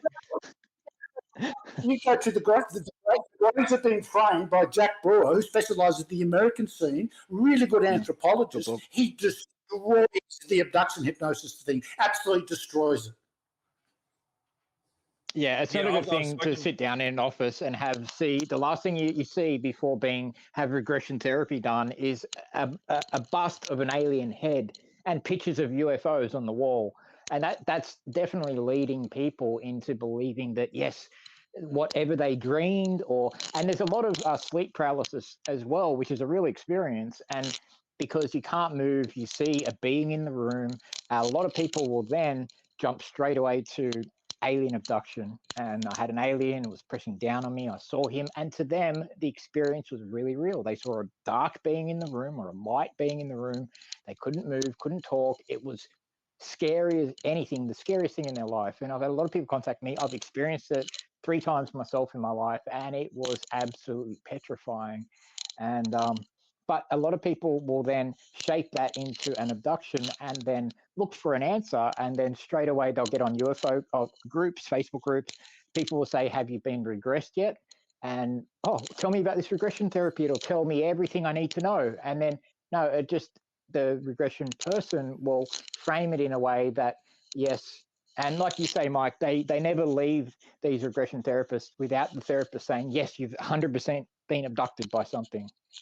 100%, 100%. Everyone goes in, comes out, abducted. Yeah, everyone's an abduction person. So there's a lot of people being abducted, but no one knows why. But then again, the phenomenon is strange as hell. It is really strange. Yeah, and it's not as simple as aliens coming from another planet. Unfortunately, that would be nice. It would be. Like, I've had a couple of hypnotherapists come on here and explain themselves too, and they've even said themselves, like, some of the people that do the regressional therapies, they'll actually lead them into believing they are they've been abducted. The way they sort of describe themselves, like, or not describe, but like, they're trying to bring the answers out, like, they're setting the scene for them basically. Like, it's like, okay, what's happening now? Are you laying down? Are you sitting down, or what are you doing? And so you're looking at the aliens. Tell me, what are they telling you? What are the aliens telling you? Yeah, there's no mention of aliens. It's preloaded questions. Yeah. And no, it's not a good thing to do. And especially when you see these people are making a lot of money and are booked out for months and months and months on end, having people come to their home to be regressed, to be told that they're an abductee, and every one of them gets told they're an abductee. It's crazy, because if they're not an abductee, then people don't want to go to the person who's telling them they're an abductee. To the hypnotherapist or whatever. They want to be told that they've been abducted. They want an answer. They want to know something about it. So, yeah, they will always be, even if it's sleep paralysis, it's an alien abduction, 100% of the time. Yeah. So where can we go with then? Like, if people are experiencing, like, like you're saying, like, sleep paralysis and such like that, and then you got the other people that are saying that they are able to talk to beings. Like, where does that mix into this? Are we trying to say that, like, what they're experiencing is not really real? Is it something that could be like a psychological Well, disruption yeah, there with themselves or No, something? You know, like no, the experience was real, no, but it's just not what they think it is. It's not what it's being framed as by certain individuals who are making money off the field. The experience of sleep paralysis is not aliens per se. There may be a paranormal aspect to it, but science for the time being has explained it as something, between REM sleep and whatever, and you get stuck in a certain phase and your body can't move, but your eyes are open and stuff like that. And I mean, that's strange, but what it can't describe is why people, because that's supposed to be in the mode where you're having nightmares and stuff, but you're having nightmares while you're awake, right? So your eyes are open, you're still having nightmares, but you, in a way, you're strangely asleep. But it can't really explain, because people's nightmares are different.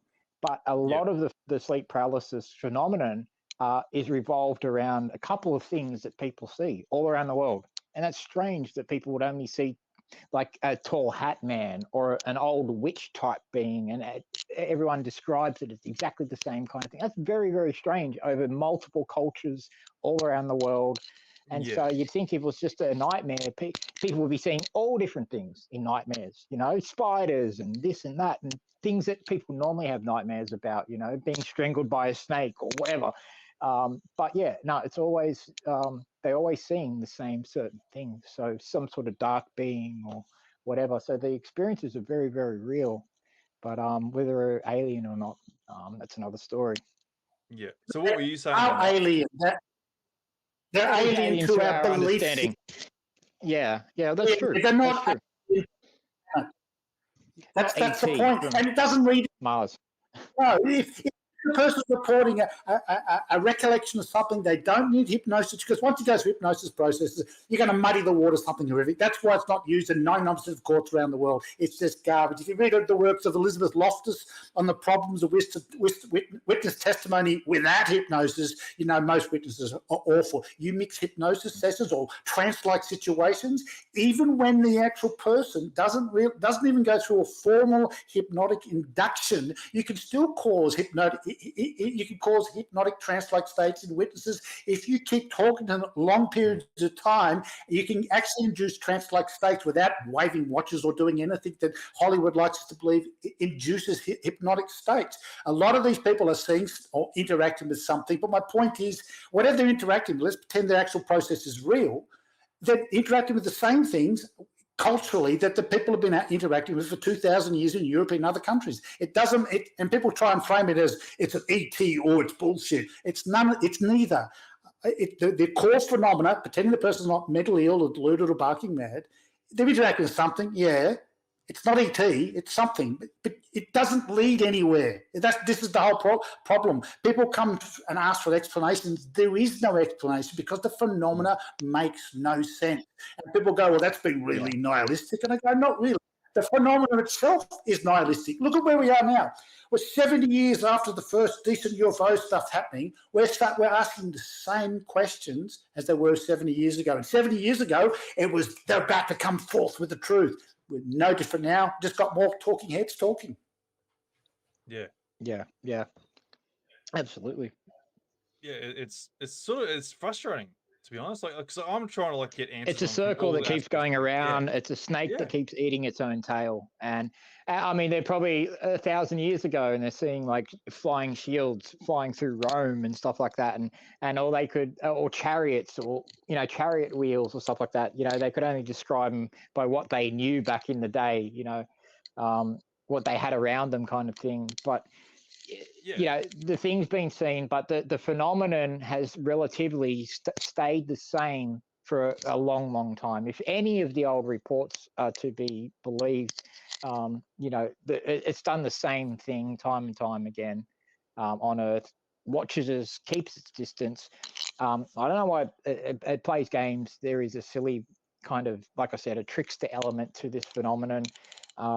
And I used to think that it was fantastic, amazing, and stuff like that. And I go out and I'll take the bin out and I'll see a UFO if I'm lucky, and then I'll be like, get back inside. I've had enough of it. I really have. It has drained me. But it's not just the phenomenon itself. It's the lack of understanding, the lack of help from the world's specialists in the field who who told multiple people they want to help you, and they're going to email you, they're going to contact you time and time and time again, and then don't. And then you hear stuff from other people behind the scenes who are on your side, who are trying to get these people to help you, saying that they think you're crazy, or that this or that, or that they're in the CIA and they're different to us. They're different to us people. And I'm like, okay, whatever. What's that mean? What, they're liars, or they're not liars, or they don't eat food? Why? How are they different to us humans? You know, what's this about? This is really weird. And they're one of these reporters with one of these professor individuals, you know, who was going to help me time and time again and never contacted me. He actually went on a podcast and he was mentioning the 100 people in the study that he was involved in, who'd been burnt and stuff by UFOs like me. And he mentioned that he thought they were crazy, or that they're seeing top secret military craft. And when I told this reporter that, the one, I said, he's not going to help me. He thinks we're crazy. Like, what? He said it in a podcast. Anyway, this reporter comes back and says, oh, the government got to him. The government must have got to him. I'm thinking, well, why are you talking to him then if you know the government got to him? And then it was like a couple of months later, oh, can I talk to this guy again about your story and see if he wants to help you? I'm like, this is several times now over several months, and no, I still haven't heard from him. You can say what you want. I've given up hearing from this bloke. And so, and time again, there was other doctors who are involved in this group overseas, a UAP Medico group, and they were trying to get these people in the group also to be interested in me, because they came out around the time I'd been talking about what happened to me for the previous 2 years before the Pentagon report came out, sort of backing up what happened to me with other people. And then, but to hear one of the guys in the study, one of the main guys, say that he thinks we're crazy or we're seeing stuff, and then do a kind of a walk on it in the next podcast. Sorry, you said a little bit too much there. You know, it's out of the bag now. So I don't trust any of these people, especially involved in the CIA. These are the guys who've been rubbishing and ridiculing the study UFO topic and phenomenon for many years, as well as they've ruined a lot of people's lives. A lot of UFO researchers back in the days, you know, they rubbish, spread disinfo about people, ruin their careers. A whole bunch of stuff like has happened to people trying to speak the truth about this. And, you know, with me, I don't have any children, so I'm not worried about myself getting hurt. I you know, because I don't have that kids to worry about or anything. So I've stuck my neck out and I've tried to do it as long as I can. But yeah, I will be talking in my book about a lot of the deeper stuff that I can't talk about now. But, you know, that's down the track at the moment. I'll be leaving here soon and off to warmer, sunny areas and hopefully a place with better doctors. So that's the plan. You could riff off that too, Damien. I can do what? If you're a medical group interested in people that have claimed interactions with light phenomena quite close to you, and you knew of Damien's story, you'd be busting down doors to interview Damien. So Damien was dealing with this group for several years, and finally one of their members bothered to contact Damien after 2 years. No, I thought it was several years. From the initial emails from you told me from the US. Yeah, no, the group only formed a couple of years ago, the UAP Medico group, after the report came out about the Pentagon report about the people injured in the study, the 100 people. That's when that group started. And I thought, oh, wow, finally someone to help us, finally some intellectuals and professors joining up who can help us. And that's why, like, after the first round of, you know, certain person saying, oh, they want to help you, and then me going, okay, after several times, it's not going to happen. Then I was contacted by another doctor who was involved in this UAP Medico study saying, has anyone from here tried to help you? And I'm like, yeah, they have. Well, they haven't, but they've said they have for several months. And she's like, oh, well, I'm going to send them a big email now. And she called me up and we spoke, and she wrote out this email and sent it to them. And like, I think one of them got back to her or something and basically said, oh, yeah, no, oh, we've got reports on him or something. But they weren't interested. So they're making up stuff that they're speaking with doctors about me here in Australia. And even doctors in their own group are trying to get them. So to have intellectuals come into it, but then exclude all of us who are actually in the subject to begin with, and then start up their own little group and only talk amongst themselves. But at the start, it was formed to help people who had been burnt or whatever the case is, had been, to give them some answers or whatever. That's the way that it was explained to me. And that's what doctors in the group actually thought, but it wasn't like that at all. It was just for them to sit around and, circle jerk each other. That's what remember how I explained in an email, that snarky little email he sent to me, it was never there to help anyone psychologically or medically. It was there to collect stories for their own.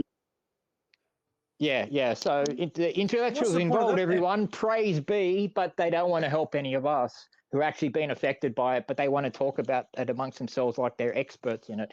It is incredible. It is incredible. So I don't trust anyone in the media anymore. I don't trust anyone in the government, never have, especially when it comes to UFOs. And, this is a subject that everybody should be told the truth about, even if they don't know the truth. It shouldn't be rubbish and ridiculed like, you don't know what you're seeing, you dumb people. You're seeing misidents, you idiots. That's what the way their attitude has been to us for 60 years and 70 years.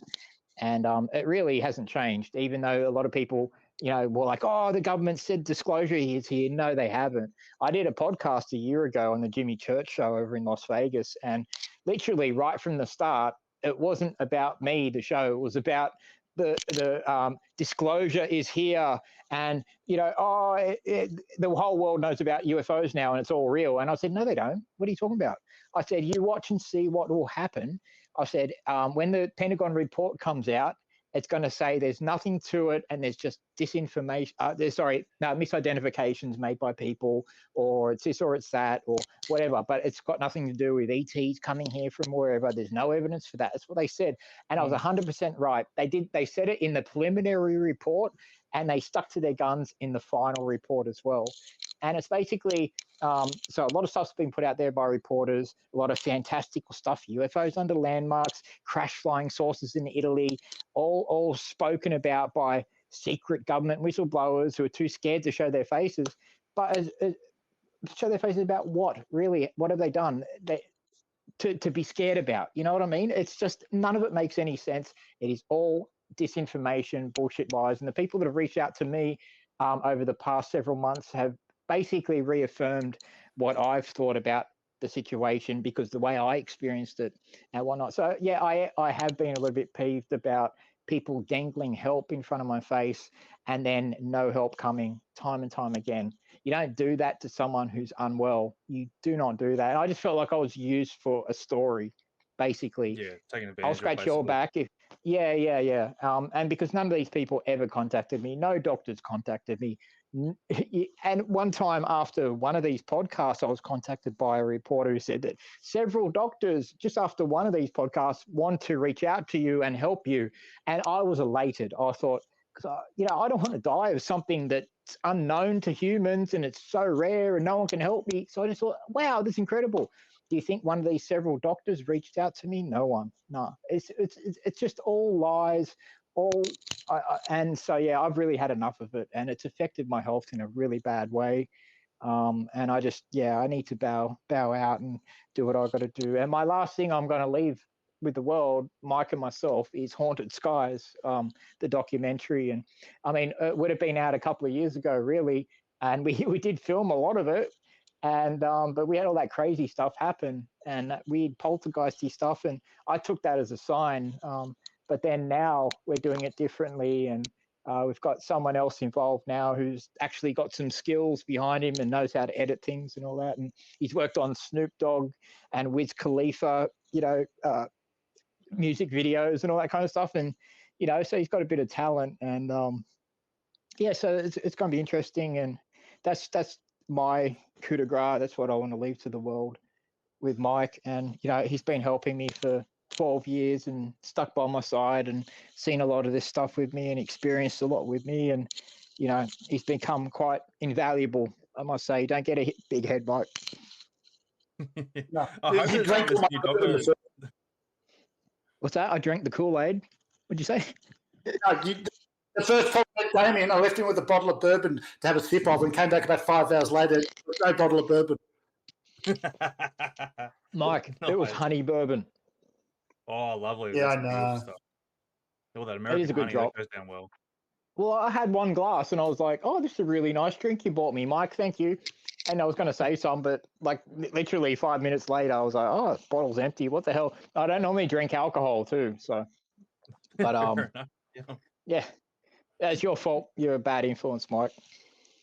No, that's Yeah, good. I know. Nah. And it's good trying a Skywatch with you after you've necked a bottle of bourbon. Have we had a Skywatch after bourbon? Probably wouldn't be Yeah, the that's best what I mean. Skywatch. You necked. Yeah, we had a Skywatch in your backyard. Oh, yeah, probably. Oh, it's too long ago to remember, but yeah. Oh, a long time. But yeah, no, fun times, hasn't it been? Fun times. Yeah. But no, look, this topic is crazy, and there's a lot of questions. You know, and there's not a lot of answers. So, you know, there's stuff when people put something out there, people jump onto it and go, okay, because people are looking for answers in this topic. And I refuse, you know, and I've had people around the world offer me to say certain things about the topic, say this about it, say that, we'll give you a plane ticket here or we'll buy this for you. I had today, like Masons offer me to join them again. And I don't want to join the Masons because I'm not a public figure. I never wanted to be a public figure. I never wanted to be public here. It's another reason why I don't trust the media. Not many people know this. I wasn't meant to be public. When I had UFO Research New South Wales come up here, they sent a team. The team saw a UFO the second they arrived at the front of my house, and going over the house, an orange, bright, discoid-shaped UFO. The second they rocked up, and they were blown away. Anyway, and it went from there. And then the next day, they saw a UFO that stopped over the head and the lights disappeared on it, and it stayed there for like 4 hours, black, as if, you know, after they shone a torch on it. Like, these things are really, you know, but then the following weekend, rest her soul, Mariana Flynn came up as well because she heard from the team what they saw the previous weekend. And so she came up, and over a period of 2 nights, we saw about 9 UFOs. Doing some crazy things over the backyard. They put on a show basically, and on the second night she was here, there happened to be Sun Herald reporters in town, and there was a fire just outside of town at the time, and they were here just stopping at a bed and breakfast. They'd driven all the way from Sydney, and so they bumped into Mariana, and she said, oh, there's a guy up the road and he's seen a whole bunch of things, and I just saw a whole bunch of stuff with him last night over his backyard and blah, blah, blah. And so she called me up, do you mind if they come up? I was like, oh, yeah, all right, no worries. I'll talk to them. I don't want to do a story or anything, but I'll show them. Hopefully they'll see a UFO. That'd be great. Anyway, so they came up, and apparently they were tired. So I told them what we'd seen over the previous couple of nights, and I'd seen a few UFOs over my life and that. And so they, you might come back next weekend and do a story after we get back from Cooler. And I was like, yeah, okay, no worries. As long as you guys do a do a Skywatch with me, right? And then I'll think about, you know, going on. But what made me say that was on the Wednesday, after they'd all left, and that Mariana gave me a call, and she said, sorry, on the Monday after Mariana called me, she said, oh, by the way, I'm going in the newspaper on Wednesday. I said, what do you mean? Because her team had asked her and asked me not to go public. So we weren't going to go public with anything. So it was kind of funny that the Sun Herald crew just rocked up, and then she's doing an interview on the day after she left, and then dropping me in it. And I'm like, hold on, Mariana, your team told you not to say anything. And she said that they told me that they called you up and you gave me permission. And I said, who called me up? What, the news, the Mudgee newspaper? What the hell? How would they even know my number, let alone what happened? Like, to call me up, you know what I mean? That's just bizarre. So I actually called the newspaper up, I think it was the Dubbo Liberal, and I said, I spoke with the reporter who did the story, and I said, because Mariana said that they called me up. So I twisted it around and said, hey, did I call you up? Because Mariana said that I called you up and gave you permission. And she said, yeah, you did. And I said, oh, really? Because she didn't say that. She said, you called me up. And so someone was lying there, and then that dropped me, literally dropped me right in the thick of things. And that caused a massive fight with her team and her. And the team left UFO Research New South Wales after that. They got pissed off with me because of it, not at first, but they thought it was some big conspiracy against them because they thought they had a huge case here, because it's not every time that you get a call as an investigator, you rock up to a town and UFOs are still present and still zipping around doing stuff. It is hyper rare. It just doesn't happen. So for her team to come out, see multiple UFOs, 9 of them, and then the following weekend, her to see nine people, saw UFOs the week, and then she saw 9 UFOs over 2 nights with me. That was like a huge thing. And then so I can understand why there'd be some shifty things trying to get it out in the public eye, because they were angry because they wanted to be the ones who broke the story, but it ended up being her being the one who broke the story, which then convinced me, well, okay, I'm in the shit now. I didn't want to go public here, but people in town already know it's me because they know what I do. But even though I've been trying to keep a low profile, now my shit's out of the bag, right? So I was like, okay, that's why I agreed with the Sun Herald people. I said, yeah, well, look, if you come back, we'll do a Skywatch and we'll see what happens from there. And that's what happened basically. So I was like, oh, okay, well, I'm already out there now. Thank you very much. And, the team got all angry and stuff because the story got taken away from them. They sent her a nasty email, caused a big fight with them all. And, anyway, it's just, and that's why I'm public. So right from the beginning, I don't trust the media. The media and people around this subject will tell you one thing and then do the other. And really, there's a greed thing, there's an ego thing involved, and whatever else. And I'm not going to rubbish anyone or say this person did that or whatever. I'm just saying what happened at the end of the day. Yeah. And I wouldn't have even been public if it wasn't for that. So there was a few things involved. But yeah, it's happened time and time again with media, saying stuff that I didn't say, taking things out of context. It's always about a story. And that's what any good journalist, they want to make a headline which tells the greater story, which gets enough eyes to it. And whether the story is true or not, doesn't matter, as long as it's a good story. Yeah, and that's the worst thing, eh? Like you hope that what you've got here is going to like expose some sort of truth down the line there, or encourage more people to go and speak about their things, their experiences, their encounters, and that. And the way the media just warps it around, and like you're saying before, like there's still a stigma attached, and it just creates more stigma attached to it, which makes us all look like loopy nutheads and like should be locked up in a bloody just for being asylum interested. Yeah, just for being interested in a subject that's crazy as anyway. But yeah, like I kind of realized that. I was thinking, at the start I had high hopes. I thought, hey, I'm going to find out an answer to this. I'm going to, someone will call me from around the world now in public and tell me the truth. No. I held out high hopes for a little while because I thought there's some decent people out there. There's some people who know the truth, blah, blah, blah. But there's so many people who would call me, tell me different things about the phenomenon, or it's this or it's that. So either they're all lying, or one of them is telling the truth, or they just don't know what they're talking about. And I've had people try and lead me in certain directions, and I guarantee you that it's happened with other people who've gotten into the UFO field. And I do believe that there are misinformation agents out there. We know Doty from the 70s, who used to do the same thing for the Air Force, 50 years ago, Richard Doty. And, and we know the trouble he's caused for the phenomenon.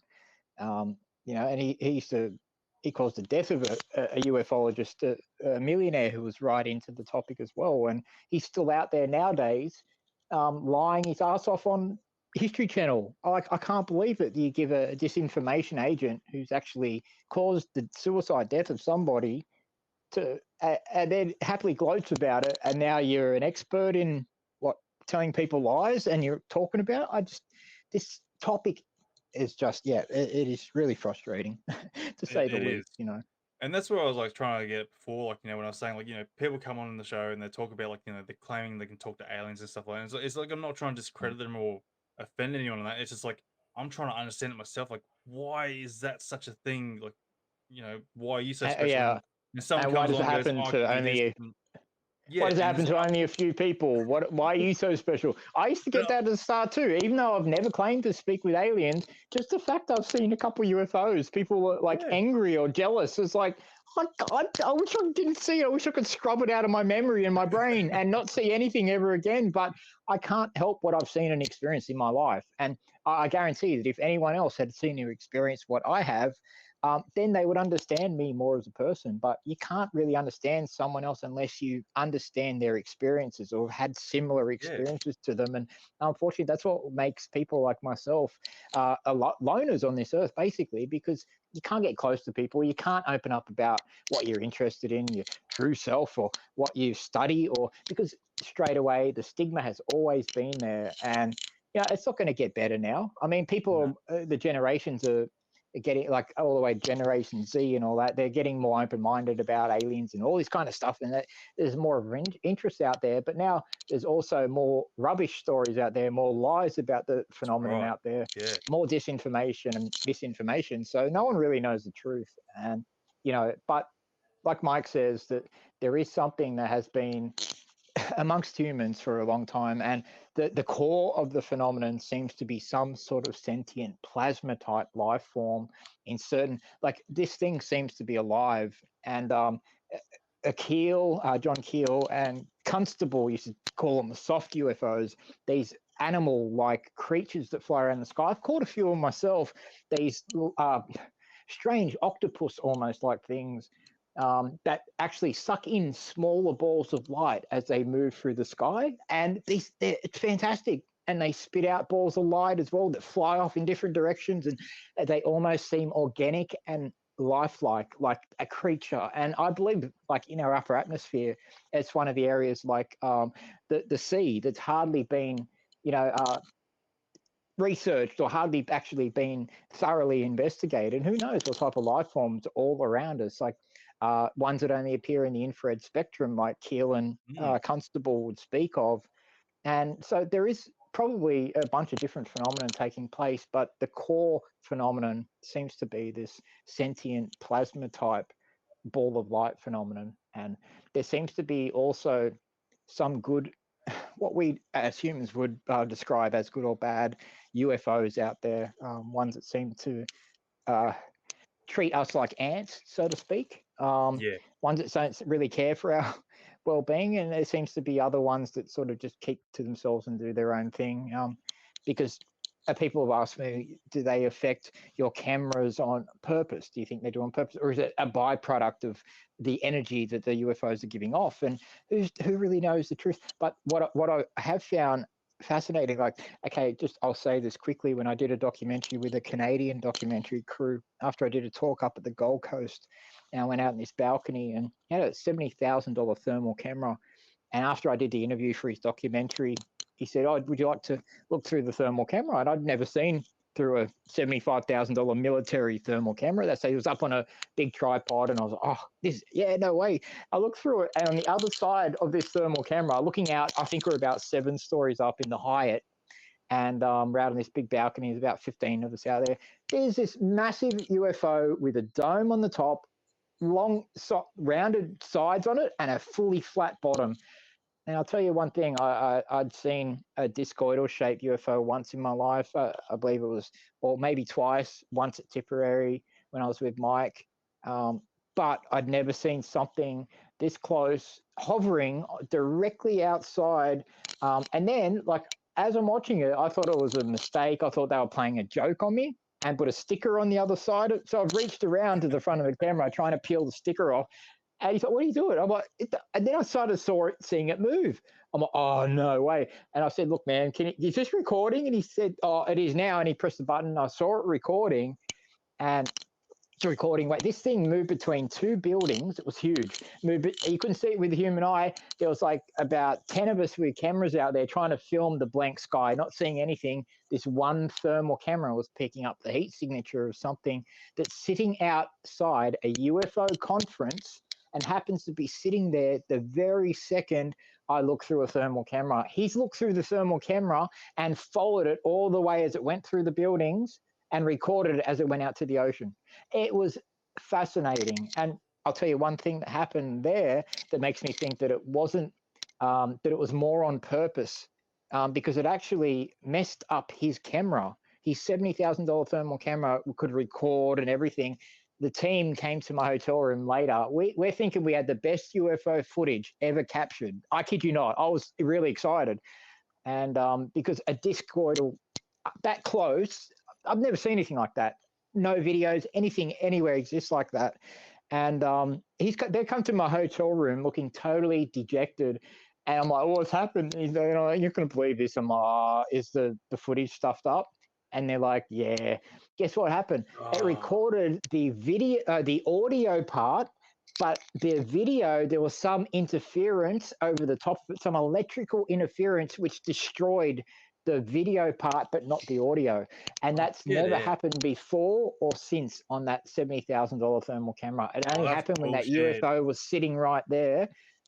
Yeah, but it's up on the documentary. You can actually see the electrical interference, and you can hear the audio. You can hear us talking about this huge UFO. You can hear what it's doing. You can hear us going all crazy, but then nothing, just electrical interference on the screen. But I was at the literally same about time, to ask you, where is this footage? It's like it's on a Canadian. It's on a Canadian documentary called Mike. What's that documentary called? I've lost count of the names and stuff. It's called Be Inspired. Something Be Inspired. But anyway, it's about UFOs and seeing the light or something. I don't know. But yeah, it was great. I'll send you the details. And but yeah, it was pretty full on. So they put it in there and that.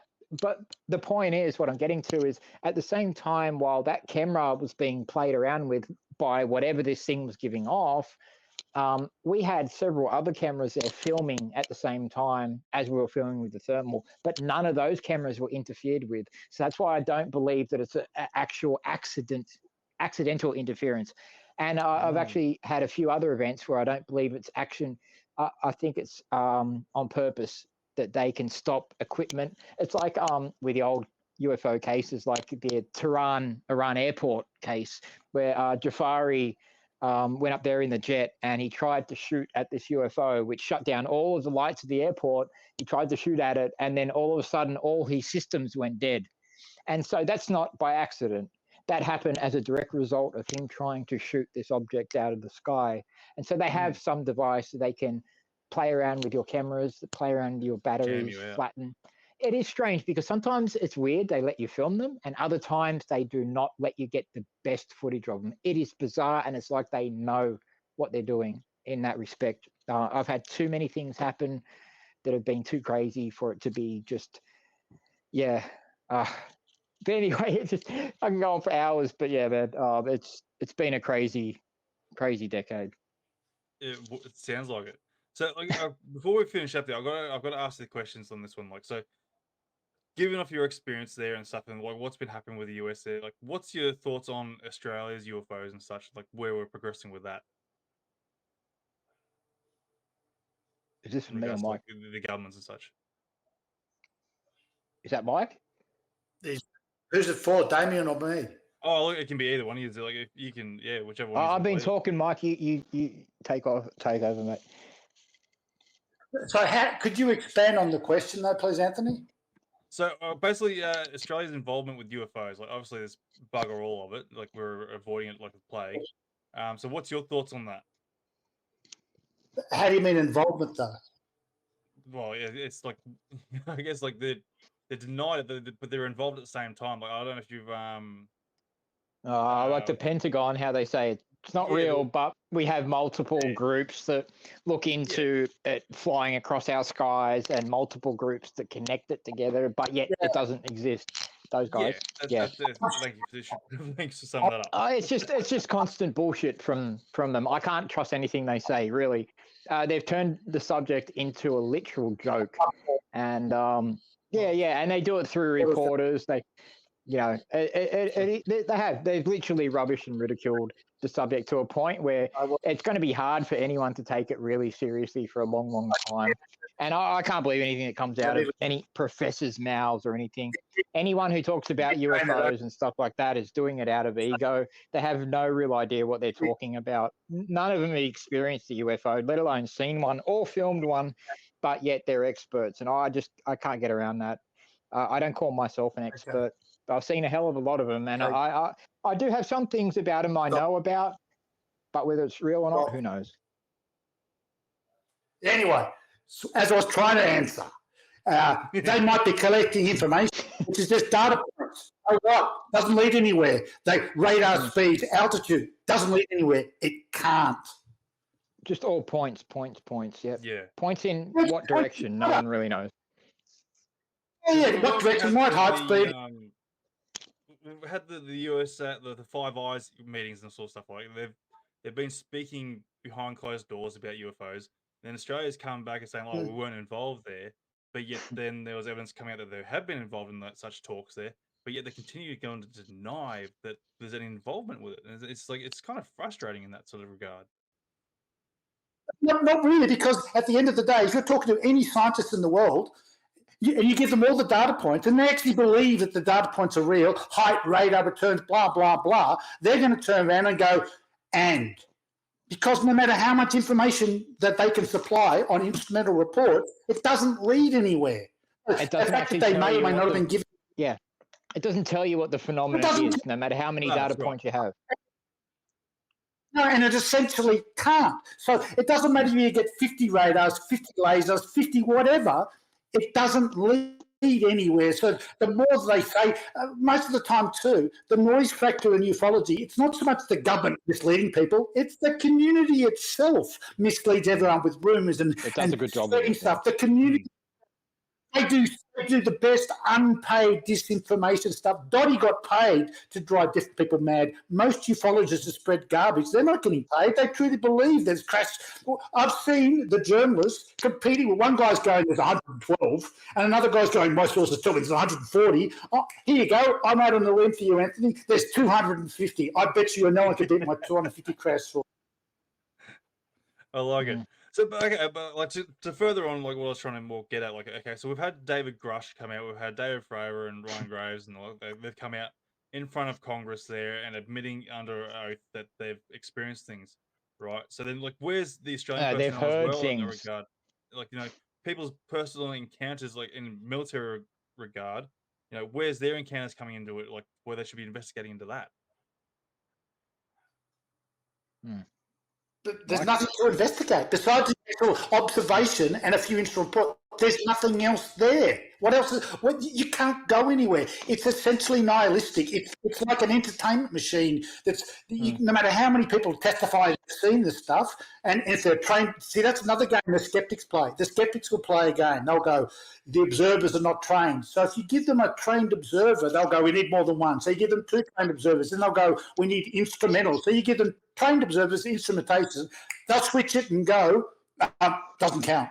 So, and they're sort of essentially right in a weird way. No matter how many observations by trained observers with instrumentation, and let's pretend they're all telling the truth, and they're not, because we've seen a lot of work by Mick. What's his face? Damien knows his name. Mick West. Mick West, where a lot of the people, when they were claiming this object is doing this, when West went through the instrumentals very, very carefully, what they're claiming the thing is doing based on instrumental, it's not doing what they thought it was doing.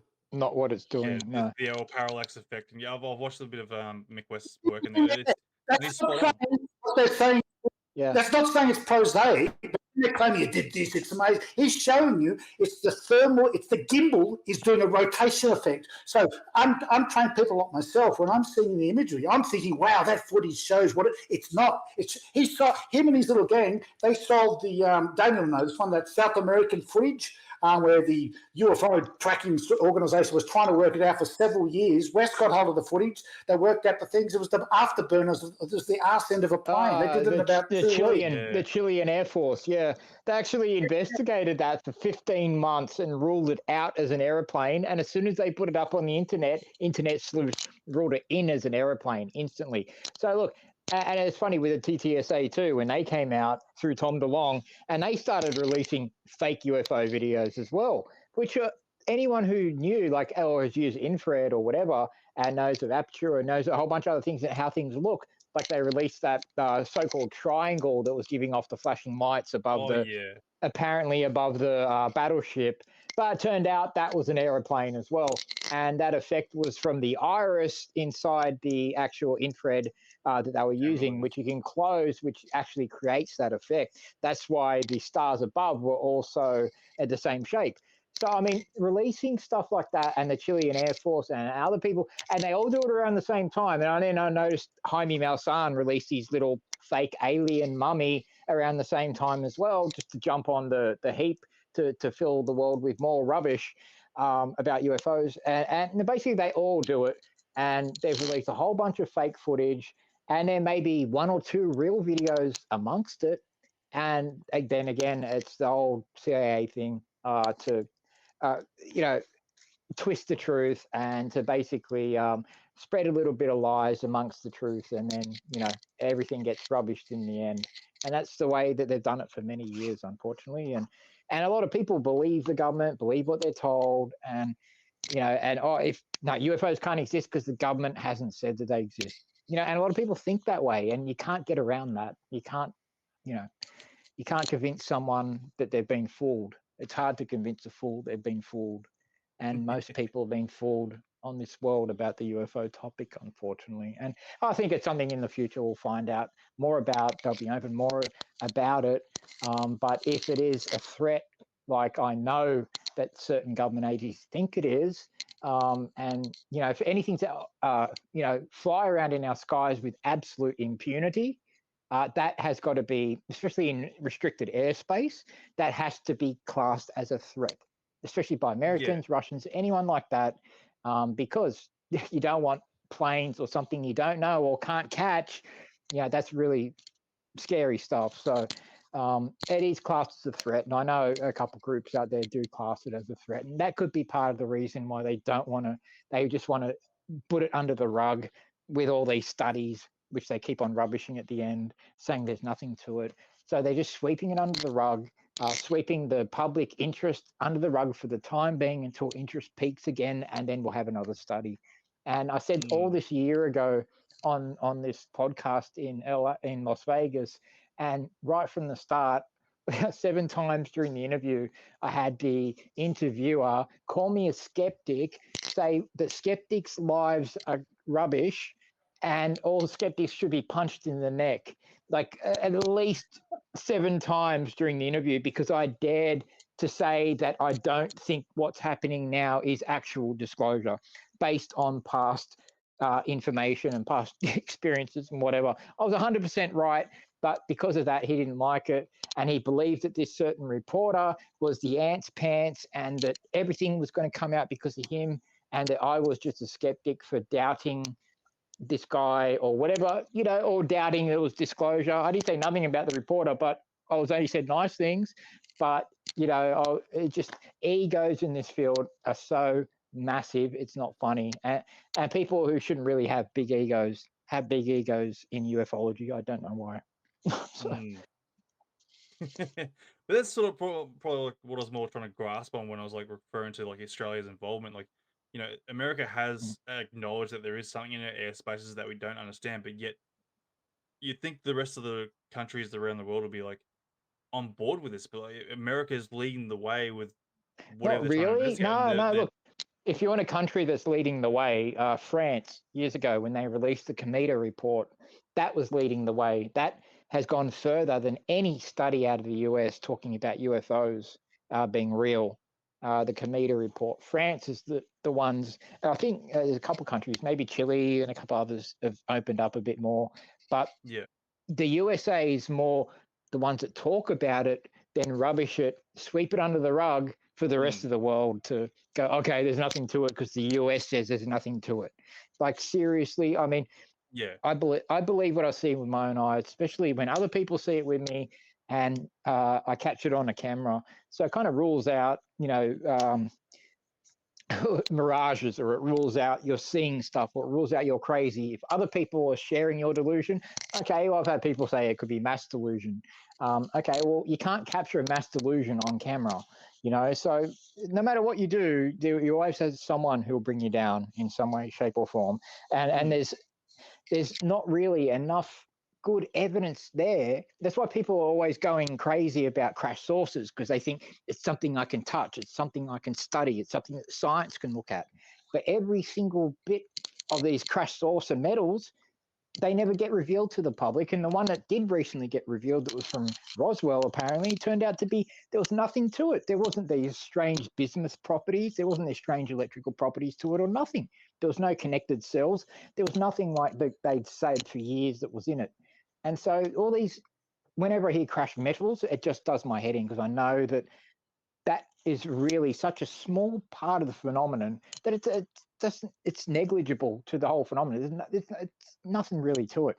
And the solid craft thing is just such a small percentage of the phenomenon, and that's going back mostly the 60s and 70s.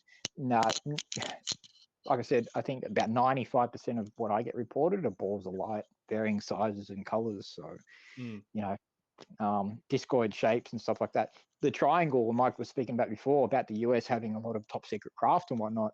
The triangle has seen, shape craft is seen a lot more in the US than it is anywhere else in the world, because that could lead to the credence for it actually being a top secret military craft, because it's seen in America more than anywhere else. And so that could be top secret, who knows? But at the end of the day, a lot of it is conjecture. A lot of it is, yeah, we just don't know the truth, and it's frustrating as hell. Mostly. Yeah, pretty much. Yeah. Which is the horrible way of doing things, because it just never brings out any real answers. Yeah, man. Exactly. Frustrating. It can be very, very, very much so. But for me, it's become more frustrating because of the health concerns I have now. Absolutely.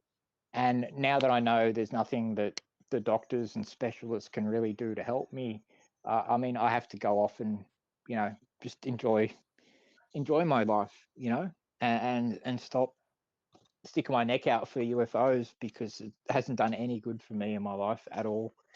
So, yeah, off into the sunset I ride. Let's go. Well, look, before we finish up there, like, is there anything like you'd like to say to the public there at all? I'd like to thank everyone for their support over the last 12 years. You know, and all you people, lovely people who've contacted me, who I've met, who've you know, who've befriended me and I've befriended, whatever. Much love to all you guys, and I thank you for your support. And there's like literally, I've got 3,260 something messages I saw before on Messenger. I have to get back to, and I'm not a social media person, and I don't even have the Messenger app. But if you're out there and you've contacted me, I am going to spend the next, because concentrating on myself now, I'm going to spend the next few months getting back to as many people as I can. It's just my health has not been good for a long time. But yeah, like I said, I'm going to try and do my best to get back to everyone. But thank you for your support and all your messages. And, you know, yeah, it's actually over the years, it's convinced me to go along, a lot of people, to keep going with this, because I thought it's worth it, you know. But I just can't do it anymore. But if I haven't responded to you so far, I'm really sorry, but I will do my best. And if not, I'll pay Mike to respond as me. That could be dangerous. Yeah. Yes. Very dangerous. He'll just have a pre-made response for everyone. Thanks for your message. Have a great day. See you later. No, thanks for your UFO sighting. I really appreciate you telling me about that, or something like that. We have some jokes about the messages sometimes. Yeah. Oh, you got to have some humor about it all, don't you? Yeah, you gotta have a bit of humor, man. Otherwise, yeah, it'll drive you crazy. Trust me. Oh, it does. It does. I'm already crazy, so. Mike? What about yourself there, Mike? You got anything you want to sort of share on there, or are you available to be contacted at all so that people can get in touch with you? No, I don't want to have any stories. I don't want to be contacted. Thank you. 34 years of I've got no idea. I don't want to speak to anyone about it. Mike's become as jaded as I have. He's watched me become really jaded in the last 10 years, dealing with the public and dealing with reporters and that. Like, yeah, he's watched me like get really negative and turn into like some angry whatever. But it's easy to do though. I totally understand. Like, you see so much crap on Facebook there, and you're like, you just want to get angry and I'm going to stop sharing such bullshit, because you're. Yeah, I used to think that way too, and like I just realized that humans are going to do what they want to do no matter what, and you know, you can't change humanity. You can't change their ideas, their thoughts, their egos, their patterns, and it's just the way that people are. And this is one of the phenomena in the world. If you don't see it yourself, it's really hard to believe. And so there are a small number of people around that. And do you hear that? That's strange. I can hear that. Yeah, it's something. Yeah, so no, it's a strange phenomenon, but no one really knows what it is at the end of the day. And Yeah. if they do know, they probably class it as a threat, and that would probably be why they don't tell anybody and sweep it under the rug. And that's only guesswork from me. I don't know. Damien, you got to stop. Anthony's trying to wrap you up. You keep ranting. No, it's fine. No, keep going. Yeah, because That's what I it do. just frustrates me, like particularly social media. Like, you know, people sharing so much crap on there, and all it is corrupting the credibility of what people are trying to actually achieve. Like yourself, myself, Mike, and a few other people who have actual genuine experiences. You know, and that's what I'm trying to achieve. Like, you know, have some credibility with some people, but some people just want to share absolute crap. Like, oh. Well, doesn't mate, mean keep doing what you're doing, and you know, you've got a good role in this. Like, spread what you got to spread to the world, man. But you know, just be careful as yourself, long as it's and honest. Stop. yeah, just be careful yourself, man, in this. And it is a crazy subject, and there are a lot of crazy people involved. So, but no, I do appreciate you having us on the show and letting me speak my words, and Mike having Mike on as well. And no, it's been a great experience, and you know, something I used to really love doing, podcasts, and no, it's something that I'll probably miss. Stop. Yeah. Stop. No, look, mate, I appreciate it, mate. The pleasure is absolutely all mine, and I'm sure all the guests, the listeners here, would have absolutely loved it. And hearing you again after we've been, you know, underground for a little while there, but it might, yeah, pleasure is all mine, and thanks again for coming on, mate. It's an absolute pleasure. Much appreciated. Thank you so much, Anthony, and thank you for everyone out there. Thanks, All right, Anthony. Thanks, Mike. It's great seeing you, mate, and I'll get in touch with you soon. Okay. All the No best, problem. guys. All right. See you later, everyone. Later. Bye. And that will do it, folks, for this episode. I hope you enjoyed the show. And don't forget, if you or someone you know has had an encounter, please get in touch with me to be featured on the podcast. If you are a fan of the show, you can support the podcast by purchasing some awesome merchandise that's available on our online store via the link provided in the episode description. So thanks for tuning in, and I look forward to seeing you on the next Encounter Down Under. Hooroo!